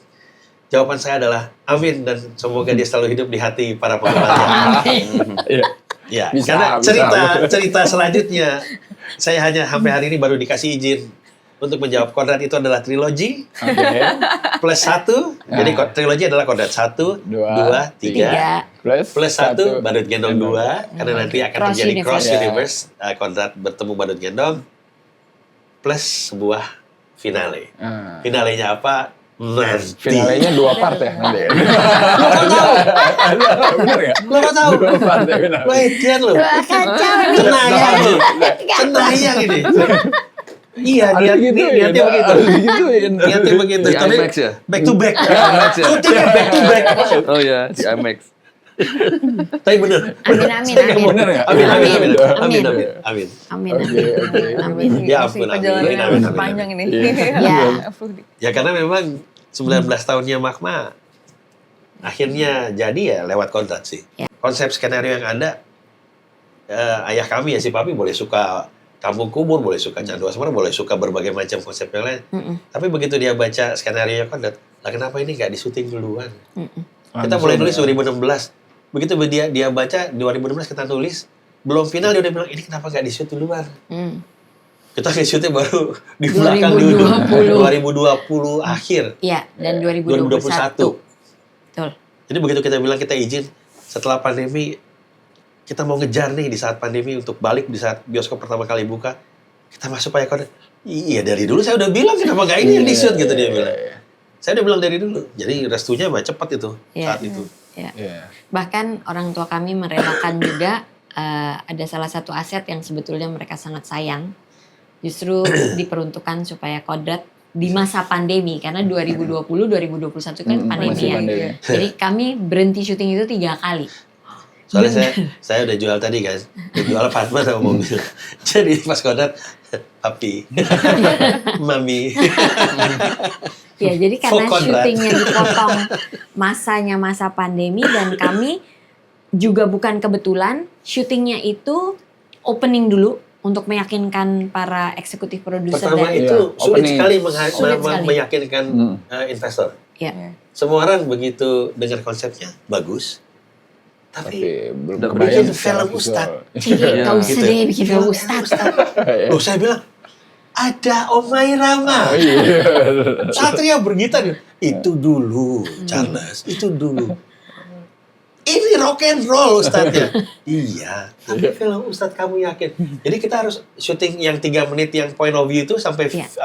kepala patah dan kelihatan muka Vino. Iya. Itu kita shoot di 26-27 Desember 2020. 2020. 2 hari untuk 3 2 hari menit. untuk Di Untuk 3 studio. menit syuting itu. openingnya itu. Iya. Terus kita edit, kita CG, kita mix, kita fully ngerjain musiknya. Itu kayak ngerjain film jadi. Kita cetak di CP, baru kita bawa Baru kita investor, show. kita undang ke dalam bioskop. Lihat nih Oke. openingnya. Nah dari situ baru kemudian mereka keluar. Oke. Oh, I see what you're doing gitu ya. Oke. Tapi Dokumen ada lagi. ada lagi. Pada waktu lagi syuting, ternyata kami harus berhenti lagi. Karena pada waktu itu COVID-nya Delta, Oh iya. itu iya. lagi tinggi Naik dan banget. merambah sampai di sekeliling tempat syuting kami itu, COVID itu banyak mengambil jiwa-jiwa yang ada di sekeliling. Oke. Itu Iya. sampai itu kan areanya area tetangga yang di tempat syuting kami ya, sampai pada satu titik kami memang diharuskan untuk berhenti. Dan ketika berhenti itu terus kita kan bertanya ya, ada kru kita bangunin di tengah-tengah malam karena kita harus mengambil keputusan kita stay di Jogja atau kita pulang nih dengan adanya urusan begini. Belum lagi kita dengar antar kota itu akan ditutup Iya. perbatasannya. Jadi tidak boleh ada cross border.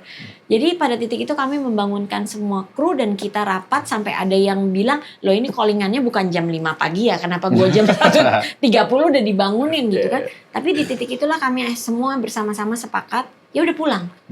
Jadi mereka setelah itu ya ngepak, beres-beres, langsung pulang. Iya. Kami karena masih punya keluarga, jadi kita 7 hari dulu menyendiri, baru kemudian kami gabung. Setelah tes PCR, kami baru gabung kembali ke rumah masing-masing. Itu sampai di titik dimana kita baru mau masuk ke bagian endingnya Kodrat. Oke. Jadi di titik dimana kemudian kita baru mau menyelesaikan ending, itu cuman punya opening sama badan. Oke. Tapi baiknya Tuhan yang Maha Kuasa itu adalah memberikan waktu bagi Charles bersama tim editor untuk menyelesaikan apa yang sudah di syuting itu, semuanya dirapiin, diedit untuk memperlihatkan lagi-lagi kepada para investor. Saya piklok Pak. Kecuali endingnya loh. Endingnya mana? Ya endingnya mau tambah budget Pak. Harinya kurang Pak. Iya betul. Jadi kalau mau dibilang kebetulan ya bisa, tetapi sebetulnya kalau kami merasakan itu bukan sebuah kebetulan, tapi Jalannya, itu merupakan sebuah jalan dan keberkahan yang diberikan pada kami untuk menyelesaikan Kodrat. Karena setelah ngobrolan mereka melihat hasil sampai dengan badannya selesai, opening dan badan, pada akhirnya ketika kami bilang, Pak ini opening udah kayak gini, badan dari filmnya kayak gini, endingnya yang belum dapat. Tapi kalau dengan ending kami selesaikan hanya dengan sisa 3 hari, kami punya keterbatasan. Iya. Boleh nggak Pak, kasih saya 3 hari lagi? 5 jadi 2. lima, 2 ya. hari lagi jadi 5. Ya, jadi 5 hari. Sorry. Tapi terus mereka nanya lagi, oke, lu mau balik lagi ke Jogja? Yakin? Karena pada titik itu kan kami semua udah pada pulang ya, sambil nunggu nih. Dan itu jedahnya kira-kira 2 bulan sejak kami pulang dari Jogja. Lalu muncullah ya ini yang dinamakan dalam hidup kami selalu ada mereka yang hadir dan membantu seperti Chris, walaupun dalam keadaan situasi yang belum mapan, tapi di antara kami juga kami punya Mas Yono, Mas Harjono Parser, line producer kami, yang dia bilang gini, Bu, itu hotelnya Bapak, itu kan pandemi kan nggak boleh beroperasional kan. Aku bilang iya, kenapa no? Bu, boleh nggak kita syutingnya di situ? Gue bilang ini gimana caranya no, lu mau syuting di situ? Itu settingnya udah jelas-jelas bukan tahun 80-an akhir, tahun 70-an akhir. Dia bilang gini, Bu, boleh nggak kita bangun rigging setinggi 7 meter, 30 meter ke belakang dengan lebar 15 meter untuk bisa membuat dan membangun kembali set gudang Oke. yang ada di Kodrat di ending. Saya Jadi bilang kudangnya dipindahin dari Jogja ke Iya. Cisarua. di titik itu gue bilang, no lu gila lu no. Dia bilang gini, ngomong deh Bu sama Bapak. Gue bilang kan dia juga ada partner yang lainnya. Ya tapi kan daripada nggak, jadi kita berbagi Bu, kan kita tinggal di situ, kita memberikan mereka ada pemasukan juga dengan harga diskon lah ya Bu. Dia bilang, tapi kita bisa menyelesaikan proyek kita. Saya awalnya sih terus terang nggak percaya. Tapi karena kalau diingat di film Kodrat yang pertama itu, kan ada scene di mana Yasmin itu ketika kesurupan, dia itu kan mengubur anaknya sendiri ya. Sementara kalau kita ke studio, semuanya kan beton ya. Iya, betul. Jadi by the time gue mesti bikin itu tanah dan kuburan, berarti kan gue mesti naikin Iya. lokasinya. Which is itu lebih daripada Which is. which is maaf. Ya maksudnya ya itu membuat ada resiko Iya. sebenarnya. Dan setiap studio yang kami hubungi jelas mengatakan ya lu nggak bisa dong, masih lu digging bawah Iya. gitu, mana mungkin lu gali ini, nggak bisa lah gitu. Jadi kalau lihat Kodrat, gudang yang ada dari depan sampai Yasmin dimasuki anjing, itu syutingnya di Jogja. Syutingnya di Jogja. Ya, oke. Begitu Ending. dia balik, Iya, Kodrat iya. balik datang, Yasmin lagi itu Ini. dari mulai ngambil ceret terus kemudian bakar bangku dan segala macam. Itu di Itu di Itu Cisarua. di Cisarua. Ah, Gudangnya Oke. dipindahin ke sana. tidak terasa, kok, tidak terasa. Conference parah sih. Sangat Iya. impresif. Iya. Luar biasa. Conference parah sih. Dan itu tidak mungkin kami kerjakan kecuali dengan dedikasi teman-teman yang ada di dalam tim. Iya. Dan bahkan cuman Hani juga termasuk ya, gambar. Iya, gambar. Kan setnya kalau ada lighting, tone dan segala macam bedanya juga Iya. akan jadi problem. Benar. Hani Pradigya juga luar biasa. ya. Dan tim stand yang membantu sehingga delivery dari final battle-nya Semuanya itu lah, kru luar berjalan. biasa. Termasuk juga Vino dengan Telco Caca, gitu kan. ya Telco. Yang ngurusin pemain gitu. Kalau begitu ending terus pemainnya bukan Vino loh kan ketahuan beda tetap. Ini bukan di Jogja. Jadi yang ngulik pemain juga penting. Betul. PU yang penting. Betul. Semua penting. Dan bahkan kita memindahkan 3 set lagi ya ke Ya, Cisarua ya. ya. Untuk Ya, luar biasa lah pokoknya menyempurnakan lah apa yang Iya. sudah dilihat secara edited versionnya Iya. Kodrat pada titik itu. Iya, Just- berarti apa namanya di setelah 19 tahun berusaha untuk go out with the bang lagi, bangnya sekarang benar-benar diperjuangkan ya buat Kodrat Iya. Sangat. Culture. Maka karena itulah ketika dari semesta Kodrat, Charles tiba-tiba gelisah. Ini siapa lagi villainnya? Gue bilang gini, kan di dalam film udah ada lah villainnya. Ngapain lagi? Dia bilang gini, enggak sih. Kita nggak boleh cuma berhenti sampai di sini aja. Maka karena itulah kemudian lahirlah Badut Oke. Gendong. Badut Badut Gendong Gendong. ini yang akan Jujur, kami iya rilis. apa namanya, kemarin tuh pertama kali nonton Kodrat, gak menyangka kalau ini tuh akan dibikin jadi suatu cerita yang panjang. Pertama panjang, terus akhirnya dinamakan sebuah universe gitu. Terus di cross lagi kan. Terus lagi ada orang ini. Nah, Badut Gendong. itu silahkanlah kegelisahanmu kau ceritakan. Iya kayak kemarin cerita kayak ini hari ini kita berdua stres gitu. Luar biasa, Bo. Tapi ide Badut Gendong udah ada sejak bikin Kodrat atau gimana? Jadi ide konsep menghadirkan Badut Gendong sebagai musuhnya Kodrat ada di saat kita ke Cisarua untuk syuting Kodrat punya ending. Oke. Gitu. Jadi ya Vino kan seperti biasa. Apalagi Cak abis ini? Ya kita kena suaranya ini. Kita belum cerita yang soal Aziza sih. Bukan. Kodrat. Terus ya itu tadi. Udah trilogi aja. Loh habis gimana? Iya, kan katanya mau bikin universe. Doc Jones kata kalau ngomong sekarang film itu harus universe. Gitu ya. Semetak. Semua Pengaruh-pengaruh itu, ya. iya universe. Masa kok udah cuma segini? Vino suka gitu. Masa cuma segini? Carilah dia bilang musuh yang lain. Gitu kan. Jadi akhirnya kemudian ya itu teringat konsep soal ngelihat badut gendong, bagaimana satu orang dengan Iya, sebuah boneka jadi dua. Wah, terus kita kemudian oh iya, yang kemarin malam tak cerita di Iya. pas kita nonton itu ya, special screening. Iya. Bagaimana kemudian kalau iblis dan kodrat itu adalah hitam dan putih, supaya menarik kita mesti cariin dia lawan yang abu-abu. Iya. Lawan yang bahkan punya kemiripan kayak dia gitu. Kayak banyak hal yang terjadi di karakter ini yang sebetulnya dia lihat terjadi pada dirinya. Iya. Sehingga kemudian pertanyaannya kan nanti begitu saat mereka bertemu, bukan cuma mampu sih mungkin Ustadz Kodrat ya jago ya. Tegakah dia? Nah, betul. Sampai hatikah dia? Gitu. Dan untuk pertanyaan itu bisa terjadi, di origin Badut Gendong, penonton yang harus kemudian berpihak ke Badut Gendong dulu.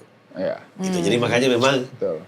konsep menghadirkan anti-hero di Badut Gendong itu datang dari sana. Iya. Sebelum kita membuat Ustadz Kodrat bimbang dan penonton kemudian bimbang, ya di film pertama penonton mesti ada di pihak Badut Gendong dulu. Yes. Makanya kami berusaha membuat relate mungkin dengan banyak apa ya Emotional point ya, emotional. yang terjadi hari ini gitu loh. Oh iya. Iya. Kan banyak ya yang sebelah kalau di relate, ini kalau sini ini loh, ini kalau sini. Kan ketidakadilan sering sekali terjadi. Gitu. Betul. Lo kok Kan banyak mimpi yang mau kita kejar tapi waduh kok sulit sekali gitu kan. Nah, itu. Tapi aku mau tanya deh, dari sebuah figur Indonesia yang banyak ya, figur lokal yang banyak, kenapa Badut Gendong yang dipilih? Karena dua jadi satu tadi, satu jadi dua. Itu kata gue unik banget. Satu orang pakai satu baju jadi dua gitu. Sedangkan kan kita mau bilang bicara kehilangan. Saat Kodrat kehilangan anaknya, memang tiga menjadi dua. Dia dan istrinya Azizah. Saat Azizah kemudian akhirnya pergi juga, ya Kodrat tinggal satu. Nah, si Darso ini kan kemudian kesannya sudah nggak punya apa-apa. Dia nggak punya maunah seperti Ustadz Kodrat. Dia cuma punya kemampuan seni yang dia miliki yang secara zaman pun hari ini kapan kita lihat Badut Gendong ada. Iya. Udah semakin tersisih dengan era modernisasi yang ada. Jadi memang keadaan di mana sekarang apa ya, mereka tuh kayak bentuk perwakilan budaya yang semakin tersisih, budaya tradisional yang semakin tersisih. Dalam kehidupan pun kemudian dia kehilangan istrinya sehingga betul-betul dia kayak nggak punya apa-apa lagi. Makanya dia berusaha keras untuk bertahan dan memegang satu-satunya milik dia yang masih dianggap tuh paling berharga ya istrinya. Sehingga setelah kejadian istrinya meninggal kan kemudian dia bawa pulang jasadnya, dia bawa pulang jenazahnya dengan berbagai macam cara kan. Yang bagaimana bisa bawa jenazah pulang lintas kota? Nonton di filmnya. Tentu nonton di filmnya. Tapi akan ada caranya. Dan ya setelah itu kejadian kan jasad membusuk.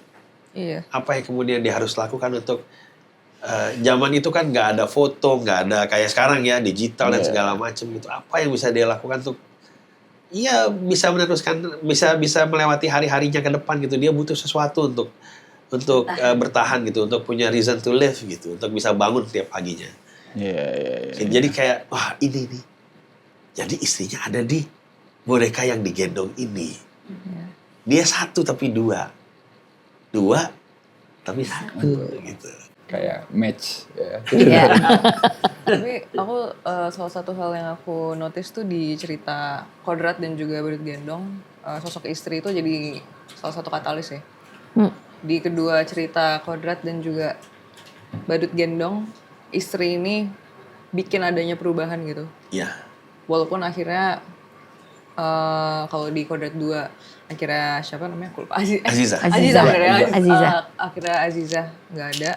Dan akhirnya di Badut Gendong pun dia juga diperlihatkan Darsihnya juga berpisah gitu dari Darso. Iya. Gitu. Sebenarnya aku sebenarnya kemarin cukup penasaran aja sih kayak kenapa ya Pak kadang-kadang tuh banyak di cerita Indonesia tokoh perempuan tuh kadang di picture-nya tuh sebagai orang yang akhirnya menderita gitu.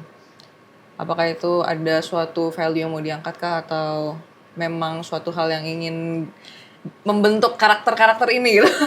Jawabannya mudah. Apa? Geser sedikit ke pemukiman setan. Alin justru hero-nya dan dia Ah, perempuan. Iya. Gitu. Iya. Jadi kan pemukiman setan itu memang Boleh spoiler, Pak? Boleh. bukan. Pemukiman setan kan memang di JAV itu sudah ada pemukiman setan 2 ya. Ya. Hanya saja memang kami berusaha untuk kemudian mendapatkan apa namanya?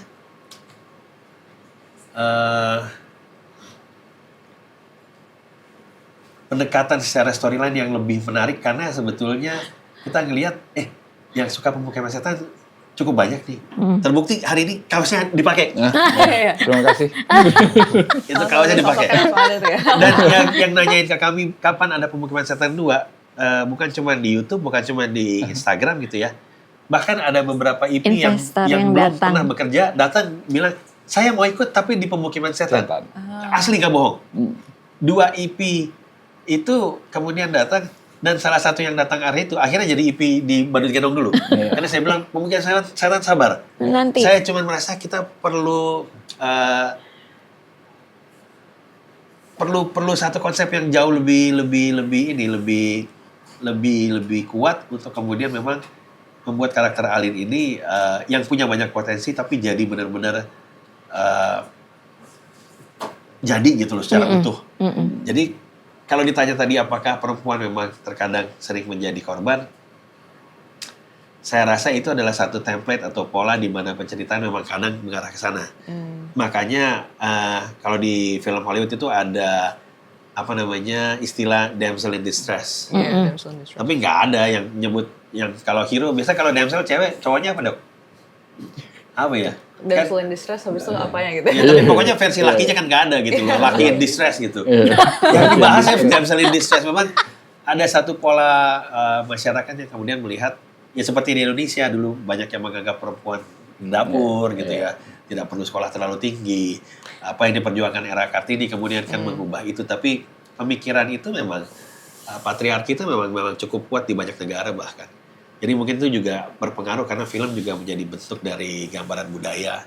Gitu. Tapi kalau ditanya dari kami, dari Magma sendiri, sebetulnya kami berusaha untuk mencari keseimbangan itu. Karena itu di pemukiman setan jagoannya Alin. Yes. Gitu. Kalau lihat film pertama kami, Rasa, yang bisa ngelihat dan lead-nya itu Pevita Pierce, bukannya Christian Sugiono. Film kedua kami, lead-nya justru yang berantem di belakang Wulan Guritno, bukannya Wingky Wiryawan. Malah Wingky jadi villain-nya. Ya. Itu perempuan-perempuan tuh. Finding Sri Mulat ya Reza Rahadian ya laki. Rianti. Tapi dan Sri Mulat. Tapi jika kita kembali ke bicara triloginya Finding Sri Mulat yang tadinya direncanakan, ujungnya kan kembali ke Ibu Sri Mulat yang juga perempuan. Jadi sebelah kalau di kami sendiri sih sebetulnya keseimbangan itu ada. Iya. Cuman memang kalau sekarang yang lebih jalan memang yang masih male, ya saya rasa waktu sih. Iya. Waktu dan memang mungkin menunggu Iya. konsep-konsep yang lebih kuat aja. Sebenarnya karakter di Kodrat sama Badut Gendong pun, maksudnya karakter perempuannya juga diberikan layer yang banyak sih. Iya. That I noticed dan Ya sangat minimal jelas kan sih. bukan cuma damsel in distress yang nggak bisa apa-apa gitu. Betul. Mereka justru malah mereka menunjukkan banyak Kekuatan kan. kekuatan ya. Iya. Justru dalam Impact kelemahan, ke dalam- kekuatan dengan mengorbankan dirinya sendiri. Dan kapan lagi orang kerasukan keluar gara-gara sholat tobat. Iya. Yang ada mah orang habis kerasukan disembuhin ustadz gitu ya. Udah sembuh baru dia sholat tobat. Ini enggak. Dia lagi kerasukan dia sholat tobat sampai lepas kerasukannya. Iya. Yang bisa melakukan siapa? Aziza. Aziza. Perempuan. Betul. Jangan main-main. Yes. Apakah Aziza will return? Yes. Yes. Jawabannya yes. Infonya 3 kan? Ya. Akan ada Aziza. Akan ada Aziza. Bagaimana caranya? Oke. Ntar tunggu. Oke. Tapi akan ada Aziza. Dikit-dikit aja nanyanya. Aziza will return. Yes.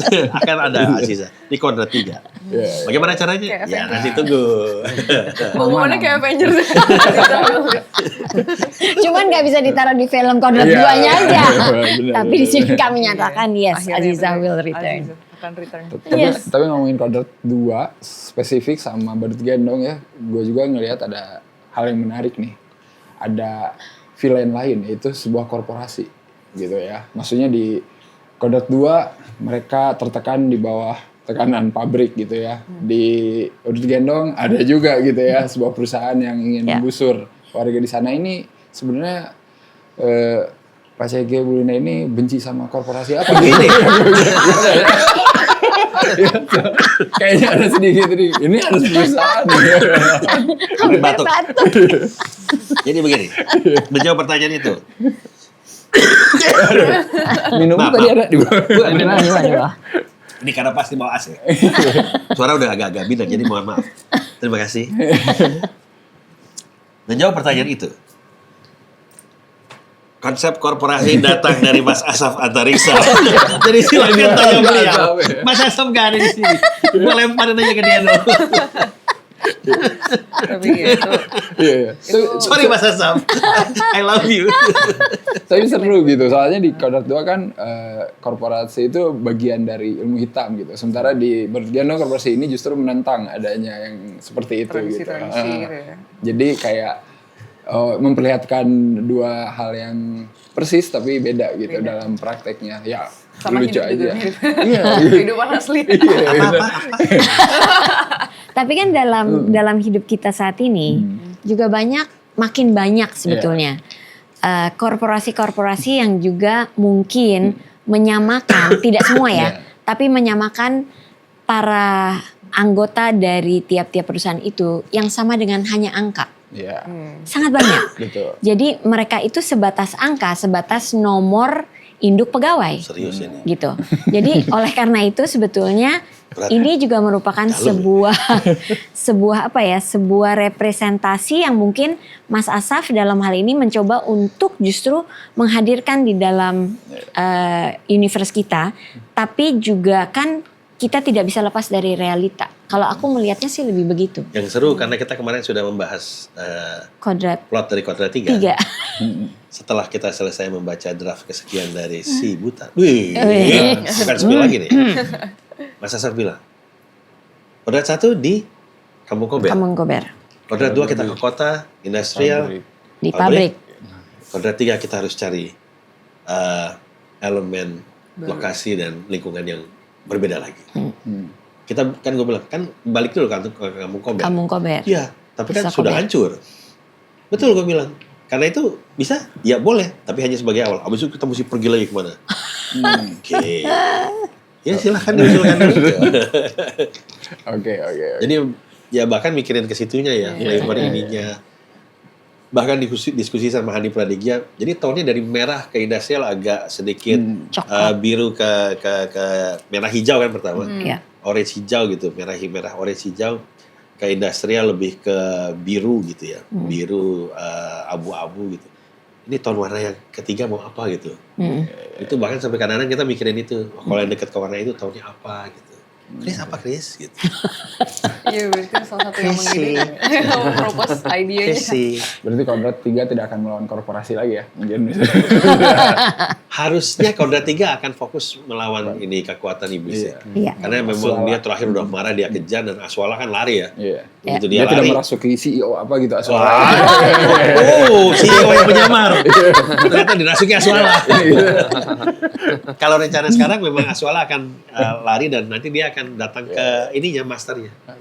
Kan dia jin ya, Aswala itu jin. Dia akan datang entah ke jin yang lebih besar atau ke salah satu iblis, itu masih kita Pertimbangkan. diskusikan. Iya. Tapi akan ada sesuatu, akan ada elemen entitas gelap yang lebih besar. Itu yang nanti akan kemudian membuat Kodrat bertarung lebih Bengis. seru, lebih hardcore. Hardcore. Lebih kembali pada Allah. Iya. Tapi sorry, balik lagi ke Badut Genom, kok jadi ke Kodrat ya? Gue emang suka pengen ke sana. Tapi pas baca komik yang ini, yang ada kemarin, ada villain juga di situ menarik, ya kan, yang punya kekuatan api di tangan. Itu akankah jadi jajaran villain-villain lagi nanti gitu? Silahkan. Ini Mas Kris kan yang bikin, ya kan? Ya, Ini kalau kayak di teasing. Jadi skenario tak lempari ke Asa, kami tak lempari ke kamu. ya pas baca terakhirnya, wah ini bagus tapi kok cuma segini gitu. Maksudnya ini kayak apa namanya, ini kodrat material banget kayak komik gitu. DC ya, tipis-tipis gitu ya. Iya, jadi kalau sebenarnya komik ini kan salah satu media yang kita gunakan untuk memperpanjang dan memperluas universe dari Kodrat dan Badut Gendong gitu. Iya. Nah, karena keterbatasan dari film di mana durasi dan juga keluarnya cuma berapa tahun sekali ya. Jadi mungkin ada cerita-cerita lain yang kita bisa masukkan Iya. di sini. Jadi di sini sebenarnya kita dikasih kebebasan sih untuk mengide, dan penulisnya Tamam dia ngasih banyak ide, dan salah satunya ini terakhir kayaknya yang ini harus dikasih gini deh gitu supaya seru di belakang Di gitu. teasing. Jadinya kita putuskan untuk seperti itu, dan untuk nanti ke depannya mau dipakai atau enggak ya terserah. Ada possibility ya, berarti ya. Idenya Bisa sudah- dong. Idenya sudah terpapar. Iya. Iya. Gitu. Asik juga sih soalnya pas baca, oh ini bisa juga nih lawannya kayak gini gitu. Dan kira-kira memungkinkan buat memperdalam lagi cerita tapi dari segi komik nggak, Kak Chris? Pasti sih sebenarnya. Kan Karena itu akan selalu diproduksi nih ya, berarti. Iya. Timeline komik, cerita di komik ini timelinenya Setelah kapan? kejadian Badut Gendong 1 kan setelah ya? filmnya. Iya. Setelah film Setelah Badut Gendong film Badut 1. Gendong 1. Sebelum Badut Gendong 2. Iya. Jadi Badut Gendong 2 adalah setelah ini timelinenya. Iya dong. Iya dong. Iya. Nah. Itu Berarti dia. Kodrat 4 setelah Badut Gendong 2. Hei, Oh, iya. Kan ada lawan Kodrat dulu kan nanti Badut Gendong. Badut 3 terus Badut Gendong 2. final ya? Kan Badut Badut Gendong 2. Oke. Tapi kemarin aku dengar cerita yang menarik tentang pemilihan bentuk topengnya. Yes. Tadi berapa lama bikin desain itu? Desain 2? Lama. 2 tahun. Dari awal sih 2 tahunan lebih ya. Wow. Sisanya berapa lama sisanya? 1 bulan. 1 bulan. Ini bikin topeng berapa lama? 2 tahun. 2 tahun Edian. Karena dia memang terus kelihatan nih. Cinta budaya. Iya. Seorang Sendiri. budayawan. Iya. Itu kenapa Kak bisa sampai 2 tahun? Karena kebanyakan kerjain project-project luar negeri itu. Oh enggak ya? Oh enggak. Disambi. Berarti melalui banyak draft kan, berarti banyak. Banyak. Jadi kan awal kan mungkin skrip draft 1 waktu saya baca sudah kebayang nih harus di-create nih tokoh utamanya. Jadi kita udah mulai gambar-gambar. Sosoknya sih udah bener sudah seperti ini sosoknya. Yang paling susah memang topengnya. Topengnya, ya. Gitu. Dari kenapa lama, karena topeng ini hal yang paling penting lah di film ini gitu. Nah itu kita pengennya itu bisa apa ya, serving apa yang Charles mau Iya. tunjukkan, seremnya lah, tapi menyimpan karakternya cerita, lah ya. gitu. Iya. Nah memang kita pendekatannya awalnya kemana-mana sih, macam-macam kita explore banyak banget ya. Ada 20-30 draft kita kirim, terus misalnya ini belum ada yang cocok, kita bikin lagi, belum ada yang cocok. Tapi itu prosesnya emang nggak setiap langsung jalan secara intens gitu sambil, karena proyeknya belum green light ya. Jadi kita masih punya waktu gitu. Jadi kita juga Iya. ini ya, terus revisi ya, kita cari ide agak lama, kita kirim lagi. Sebenarnya gimana lampu hijau ya? Kalau udah di lampu hijau kepepet ya. Kita kebut gitu. Kalau belum di lampu hijau ya kita santai. Gitu ya. Karena aku ingat banget, kan topengnya tuh mau digambarkan secara dia tersenyum apa enggak, gitu loh. Ya itu juga. Dia sedih atau dalam keadaan justru bahagia. Iya. Nah, jadi itu salah satu hal yang mereka nih berdua nih bolak-balik karena dua-duanya perfeksionis ya. Jadi kan kayak, menurut gue itu udah bagus lagi. Terus masih mau dia, enggak, matanya kayaknya kurang begini. Gue bilang, enggak juga, it's okay, enggak, hidungnya masih mesti diginiin dikit. Gue tuh sampai kadang-kadang, ya udah deh terserah deh lu berdua deh. Tapi yang penting pokoknya pas syuting, topengnya udah ada ya. Saya bilang harus sudah ada. Sampai memakai referensi topeng dari berbagai macam topeng di dunia. Di dunia ya. Itu Iya. barusan tadi aku mau tanya sih. Ya. Tapi perasaan gue aja atau enggak ya, pas nonton kemarin topeng ini tuh cuman satu jenis aja kan. Gue ngerasa kayak ada yang mereka kayak senyum tapi enggak gitu loh. Berubah-berubah. Kayak ada berubah-ubah. Itu emang tapi satu doang kan? Enggak ada. Lihat senyumnya. Iya soalnya Suatu easter egg Silakan lah. diperhatikan nanti di filmnya ya. soalnya kemarin gitu pas nonton dia tuh lagi ngeliat kayak senyum ya. Tapi pas di scene lain beda gitu ininya tuh gitu. Boleh ceritain? Intensional ya? Gak apa-apa spoiler. Intensional kan. Jadi- pasti, ya. Wajah ini memang maaf. dibuat dalam beberapa versi ekspresi tapi mikro banget gitu. Nah, iya. Matanya posisi naik ininya, mulutnya itu mikro banget. Tapi ada yang dia dari, terus ada yang Nah, dengan iya, sedikit. betul. Nah, Kerasa cuman banget. penggunaan topeng itu bahkan kadang-kadang di dalam satu scene gua tukar-tukar. Jadi di saat masih biasa dia begini, begitu pas ekspresinya lagi begini, angle-nya boleh sama tapi ada momen di mana kemudian kami cut dulu dan kemudian kita ganti topengnya. Iya. Dengan tacapan semua yang sama, tapi biar secara subliminal itu penonton kayak merasakan topengnya itu atau arwah di dalam kayak boneka hidup. nasi itu Betul. bergerak gitu loh. Ya. Ada Itu. kehidupan di balik Ya, itu. ya. Gitu ya. Memang ada yang kemudian kita bikin dengan CGI gitu dengan special effect, tapi yang secara praktikal juga ini memang kita berlakukan. Betul. Ya. Gitu. Ada yang kadang-kadang pas lagi kita megang itu kita sampai jadi bikin kayak tali pancingan dan apa segala macam biar kayak ada Excel-nya biar pas aku lagi gini tiba-tiba bisa kayak pelan gitu. Cuman pelan dikit gitu geraknya. Tapi itu jadi Leo sambil main sambil begini tuh sambil suruh narik gitu. Ya luar biasa sih Leo. Iya, luar biasa. Luar biasa sih, Koordinasinya. itu cukup ribet dia. Iya. Iya, benar. Tapi itu ya sampai itu berbagai macam hal praktikal yang bisa kita lakukan secara kerja di lapangan kita coba sih. Iya. Sisanya baru kemudian kita rapin pakai CG. Iya. Tapi nice touch sih itu. Perubahan ekspresi walaupun kecil. Iya. Maksudnya ya makanya tadi empenanya karena kerasa gitu penonton. Oh iya ya. Berarti di film ini tuh keterlibatan menggunakan practical effects tuh juga one of the component yang penting banget ya berarti ya? Iya. Saya dan teman-teman itu kayak Hani gitu ya, DOP kami itu emang ngerasa kita kalau bikin ledakan itu mesti beneran. Jangan cuma bikin ledakan, ya udah kita shoot nanti kita pakai CG. Ya bisa. Tapi kayak kita nggak keren, kita nggak beres sebagai filmmaker kata Hani. Kita filmmaker mesti beres. Ya, Mas, ayo kita harus beres. Maksud lo ledakin beneran? Berapa duit gue bilang, pikir-pikir dulu, gedungnya mahal kan punya gua gitu kan. Tapi dia bilang, ya kita cari kalau perlu pindah. Tapi pokoknya kita cari yang bisa. Nanti kalau kurang, because of keperluan safety reason atau apapun, sehingga kita nggak bisa terlalu besar atau izinnya hanya sebatas apa, ya udah lu mau lebih gede kita tambahin pakai sih. Tapi pokoknya ininya mesti ada. Iya. Jadi kita agak kayak Nolan ya. Iya.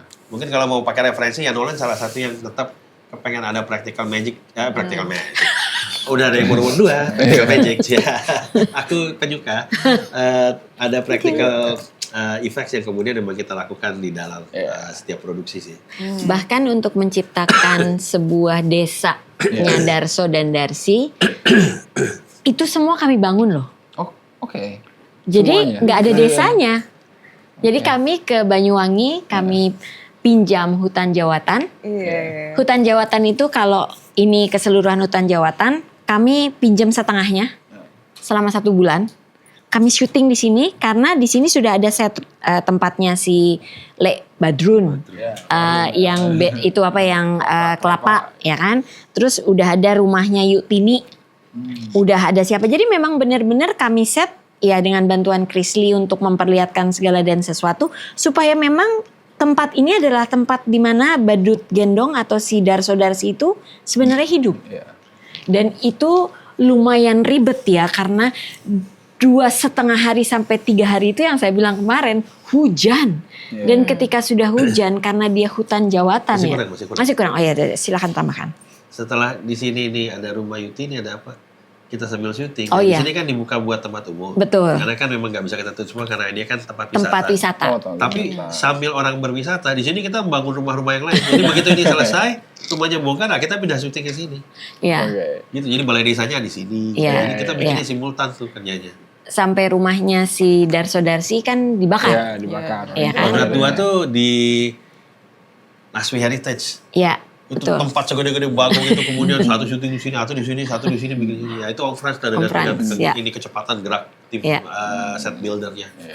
Jadi tantangan di lapangan itu antara lain untuk memastikan bahwa ketika kami bisa mempersembahkan semestanya Kodrat dan semesta crossingnya Kodrat yaitu semesta Badut Gendong, kami juga berusaha berupaya sekuat dan selapar pada waktu kami mau membuat film kami yang pertama di Kodrat. Karena Badut Gendong ini harus memang lahir dan hidup agar sungguh-sungguh memang sosok Darso dan Darsi ini melekat di hati para penonton bioskop film Indonesia. Karena memang ada yang mau dibela dari perjalanannya Darso dan Darsi. Karena itu nantikanlah Badut Gendong kedua, maka bantu dan mohon doa restunya untuk Badut Gendong kami yang pertama ini. Betul. Kalau dibilang lu berusaha melakukannya se-lapar dan full force Konrad, bedanya apa? Sama apa? Satu melakukan Konrad 1 dengan Konrad 2 dengan Badut Gendong dan yang lainnya pemukiman setan dan bla bla bla. Perjalanan kita di Magma udah sampai di mana? Artinya apa yang membedakan? Situasi. Ya, tangible-nya apa? Apa? Ekspektasi. Oh. Kita bikin Konrad itu Tanpa nothing tulus. ekspektasi. Betul. Oh, iya. Hajar aja, apa yang kerjain aja, hajar aja. Nothing tulus. Kita udah gagal sekian kali kan. Iya.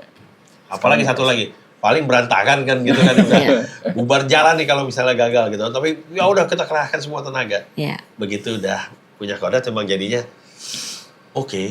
Berarti kita mesti bikin apa ya? Pastinya Orang udah bilang begini ya. Iya, Oke. iya. Tapi ntar begini ya. Coba deh ini begini ya. Jadi memang kadang-kadang jadi mungkin pertimbangannya jadi lebih banyak. Ya. Pertimbangannya jadi lebih banyak. Sequel tuh mesti lebih begini kan. Kalau bikin Konrad bikin. Iya. Begitu bikin Konrad 2. Kita udah punya jalan cerita ya. Tapi dalam bentuk skala produksi. Sequel tuh mesti begini, mesti lebih ini, mesti ini. Berarti ini mesti ada itu gitu. Iya, Oh benar. kita mau bikin anti-hero-nya. Oke. Nanti kalau ini begini kita mesti ada ini, mesti ada itu, mesti ada ini. Yes, betul. Kalau diperhatiin, Konrad 1, opening shot-nya apa? Rukiah anak. Ya, buka shot anaknya ke depan lensa tiba-tiba. Iya. Ingat kan kemarin shot pertamanya sama. Badut Gendong? Tapi ada shot yang mirip juga. Kepala kebalik. Iya. Iya, iya, Hebat. iya. Nah, Hebat. lalu kemudian, Sengaja tuh ya. Iya, iya. Biar- Lalu kemudian closing shot Konrad terakhirnya apa?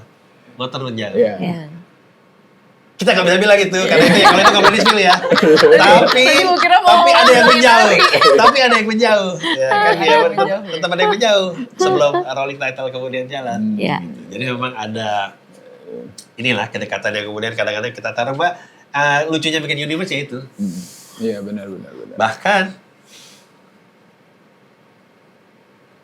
ada topeng yang lain itu di udah lihat kan udah nangkep belum?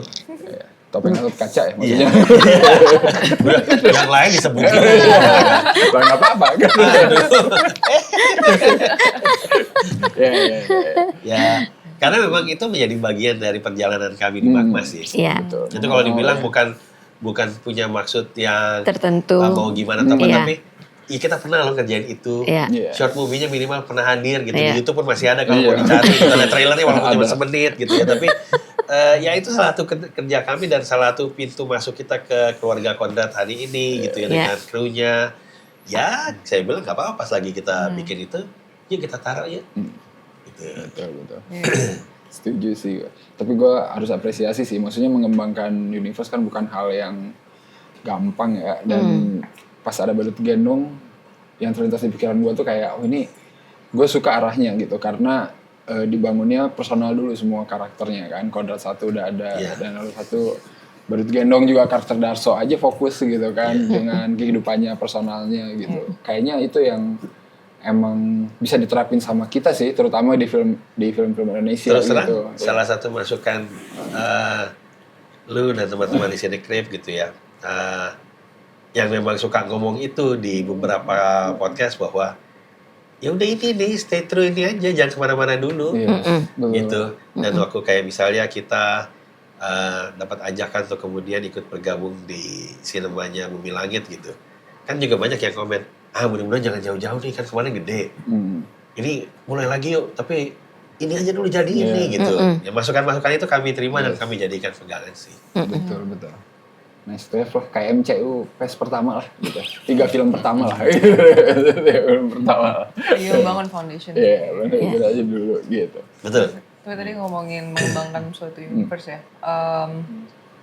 Aku, I don't know if I can say this without being, without sounding like a complete jerk.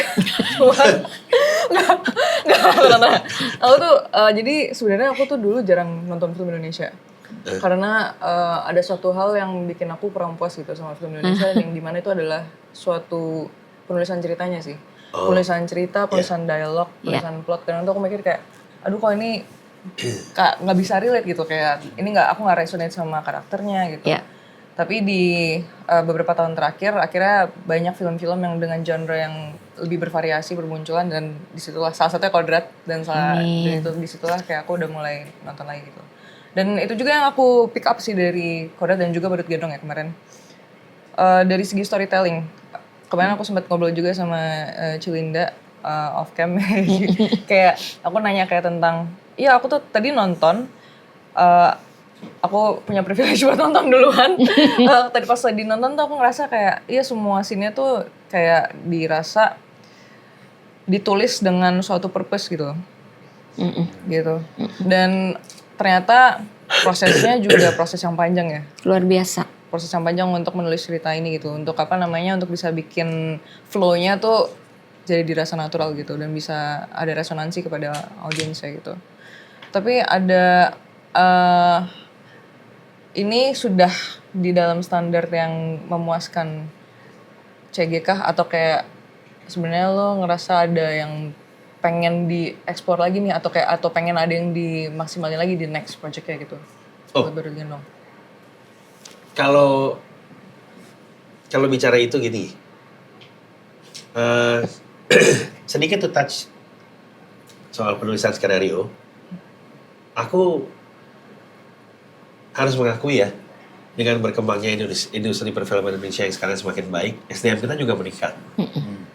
Tapi secara pribadi, saya boleh salah dan sangat mungkin salah, tapi kalau dari pendapat saya pribadi, salah satu departemen yang paling sulit dicari regenerasinya adalah penulisan skenario. Betul sekali.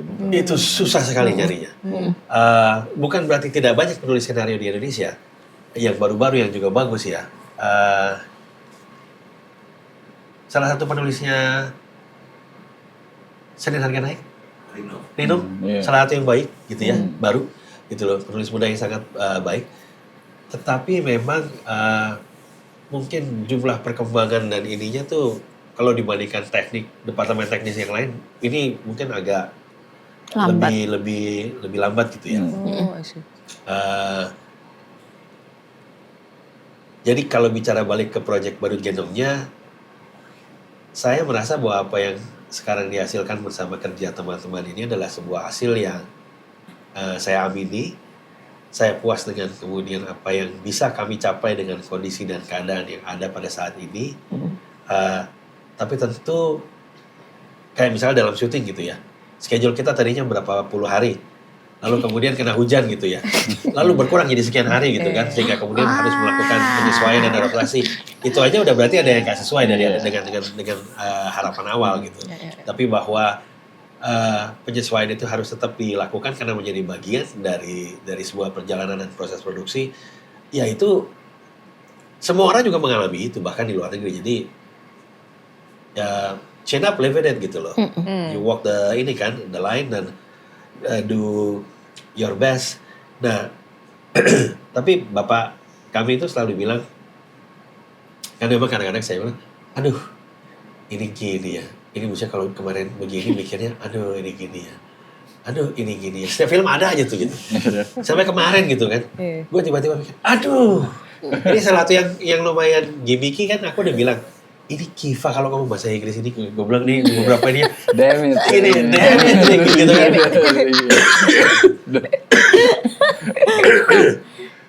Maafkan. Itu bakal akan dapat memancing reaksi penonton nih, aku bilang. Aku yakin dari awal. Dan terbukti dari kemarin kan cukup banyak. Bahkan yang meng-quote itu jadi kayak ada yang termasuk tadi nilainya debit per 10 gitu kan. Jadi ya lucu gitu loh. Menurut aku nyampe deh gitu. Tapi yang udah gue yakin aja kemarin begitu nonton pas pulang, aduh kurang. Kalau tambah satu bahasa Inggris ini gue bilang ini pecahnya sekali lagi nih. Ada satu tonjokan lagi. Masih aja ada gitu. Nah tapi ayah kami selalu bilang gini, nggak apa-apa. Kalau lu lihat film lu, waduh ini belum nyampe nih. Waduh ini masih kurang. Aduh ini kenapa begini? Bersyukur. Terus gue waktu itu bilang, gimana sih? Orang belum mentok aja bersyukur gimana? Kan masih maksimal baru bersyukur ya. Lo justru begini. Kalau lu bikin film, terus kemudian lu tonton dan lu rasa, sempurna, semua titik tercapai secara maksimal, justru lu harus prihatin. Karena berarti perkembangan lu di film berikut Nggak ada. akan sulit untuk maju. Karena yang lu capai sudah titik maksimal. Ya. Betul. Setiap kali lu merasa ada yang kurang dan bisa lu kejar di project berikut, bersyukurlah. Karena berarti lu selalu bisa belajar untuk jadi lebih baik di project-project ke depan. Gitu goblok gitu. Bapak gue sih bilang gitu, dan ya aku rasa itu benar ya. Ya. Jadi ya Sebuah dibilang kata puas, mutiara. puas dengan apa yang sudah kita kejar, tapi bisa diperbaiki. Ada dan harus. Ada dan harus. Budget ya. Baca salah satunya. Kamu itu loh. Simpel tapi bermakna. Gua nyenggol di bawah meja dulu gitu. Begini, budgetnya oke gak gitu loh. Nembak ya. Intinya itu satu. Iya. Kedua sebetulnya karakter ini Darso. Nama Darsi. Kita mesti mencari bentuk form lain selain, karena Badut Gendong ini udah jadi satu bentuk ikon, tapi dia mesti naik next level nih, supaya waktu lawan Ustadz Kodrat kayak ada next levelnya gitu yang mesti kita apain. Berarti dia mesti ngapain? Itu gue sih ada ide, nanti kita bahas, tapi akan ada transformasi dari bentukan badutnya dan topengnya lagi yang menurut gue mesti kita lakukan. Ya. Dibahas aja sekarang Pak, dikit. Lagi. Atau ini berarti dari Kak Kris benar Yang ini belum tahu nih. Baru denger ya, baru denger. Ya ntar kira-kira mungkin beberapa bulan setelah Badut Gendong kami yang original ini dirilis, tiba-tiba Charles akan nelpon lagi di jam 2 atau jam Gue nggak 3. boleh dibiarin ini jalan jauh sendirian naik mobil gitu kan, gue suka nyopir ya. Jadi kalau pergi ke lokasi mana gitu, wah gue tuh pasti bawa mobil. Itu kalau misalnya ke Semarang gitu, jangan sendirian. Bukan cuma buat temenin kalau ngantuk gantian nyopir, tapi biar dia ngobrol deh. Kalau sendirian ntar tiba-tiba nyampe di Semarang, ini nih bikin begini ya gitu. Atau kalau mandi toilet gitu, mau di toilet tiba-tiba keluar, wah ini nih gitu, cari Chris, sorry Chris gitu. Ada yang menahan ya, ada yang menahan. Dia selalu datang di tempat-tempat yang tidak Iya, gitu. Makanya di atas komputer gua ada boneka Doraemon lagi pup di toilet.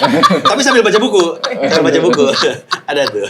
Cik, kamu baik-baik aja kan? Baik, CG, mau ngapain lo? Biasanya kalau udah dia ngomong gitu. Karena biasanya kalau udah gitu tuh mulai Begini tuh. yuk begini yuk. Langsung ya, ada Dok, Ada. dok. Ada aja. Sini, ke Jakarta dok. Tapi teruslah Bang Arya, Mbak Sabrina untuk juga tetap memberikan kami feedback. Iya. Karena itu yang akan Kritik dan bantai iya, kami. itu yang bisa Dengan hati. membuat kami membuat Ditunggu membuat kami terus merasa punya tantangan-tantangan lain yang juga tetap perlu kami lakoni, supaya dengan demikian kontribusi kami dari Magma Entertainment dan seluruh keluarga besarnya kemudian tidak berhenti sampai di sini. Mudah-mudahan itu yang menjadi sebuah titik di mana kami akan terus mencoba apapun itu yang diberikan, ya pada akhirnya seperti apa kata Kang Sutih, ikhlaskan. Ini menuju rilisnya Badut Gendong. Kata Teh Ridla juga. Kata Ridha Kita juga panggil aja mengatakan. langsung Ridha. Inilah makanya kenapa Linda adalah pimpinan dari kami di Magma Entertainment, karena bagaimana penyampaiannya proper sekali. Apa sih banget. Gua kan ngaco di kantor. Gua ngomong kayak dia kalau gua nervous. Gitu. Makanya kemarin malam gua nggak begini. Gua masih nervous banget tuh. Hari ini lihat komen-komen, aduh puji Tuhan, lumayan ya cukup Enggak, baik. kita yin and Mari. yang CG, Mari. ya kan, bersama Semoga dengan besok di Gala timnya. Premier hasilnya dan reaksinya sama baiknya atau lebih baik. Gitu. Pada saat rilis Jadi juga pas Gala Premier aku akan kembali berkati. sok tenang kayak Nervous. kemarin ya, Ya. nervous. Pas rilis sama akan begitu. All the best buat Badut Yes, Gendong. betul. Aturan ya. Terima kasih banyak. Betul, gue pribadi sih tidak mau universe ini hiatus ya. Maksudnya. Amin. Terus makanya tadi nanya kalau 4, 5 itu mah doa juga gitu ya. Amin. Mari. Menuju ke sana ada lagi apa. Mari kita bikin gitu. sesuatu bersama. Betul. Gitu. Saya juga suka konsepnya lift, jangan salah ya. Gua salah satu yang suka Oke, konsepnya lift. ini saya bawa flash disk. udah langsung deh. Cepat saya. Itu konsep yang juga unik gitu. Sab, ayo keluarin yang ada di dalam pikiran lu, Apa Sab. nih? Let's go. Ide Kolaborasi, kayak apa kolaborasi. kolaborasi? Kita mesti Ayo. kolaborasi. Kita kolaborasi bareng. Kalau misalnya ada scene butuh mayat gitu, mayat hidup. Iya, tapi aku I'm thinking about joining teater tetas juga sih. Ayo, let's go. Ini semua Iya janji kan? pada diri sendiri yang terekam. Apa yang sudah diucapkan itu bagian dari perjalanan doa. Betul. Ya kan? Amin, amin, amin. Mari. Sekali lagi terima kasih banyak Yes, loh sama-sama. untuk segala Terima kasih banyak sesuatu. juga Kami sudah memberikan bersyukur. banyak insight tentang Magma dan juga tentang Terima proyek-proyek kasih. yang akan datang. Yes. Siap. Dari Terima kasih banget. banyak. Sudah Terima kasih banyak. menyehatkan, Ya. sudah membawakan ini semua konsep artis ya. Iya, ditunggu desain-desain yang lebih Siap. epic lagi, Iya. Mas Kris. Ditunggu cerita-cerita selanjutnya. Siap. Oh iya. Dan hari ini kita bawa pulang lagi dulu ya. Nggak apa-apa, kemarin udah ada kok. Terima kasih. Sih, kelihatan banget deh. Astaga. Oke, Oke. Siap. thank you banget. Oke. Terima kasih. Thank you ya. Ini sudah Sampai ketemu ya. Udah, terima Oke. kasih. Kita nggak jadi makan-makan. Ini nggak ada makan-makan aja nih. Mejanya kok kosong. Ada dong, ada dong. Kita lanjut ngobrol di luar kali ya. Siap. Terima Siap. kasih banyak. Thank you. Oke. Ya, makasih banyak. Siap. Thank you. Mas Kris. Sahab, terima kasih banyak ya. Iya, good luck. Ketemu lagi. Terima kasih banyak. Lanjut. Terima kasih doanya. Sampai bertemu di Job Market. Yes, pasti. Oke. Oh, udah ya? Udah.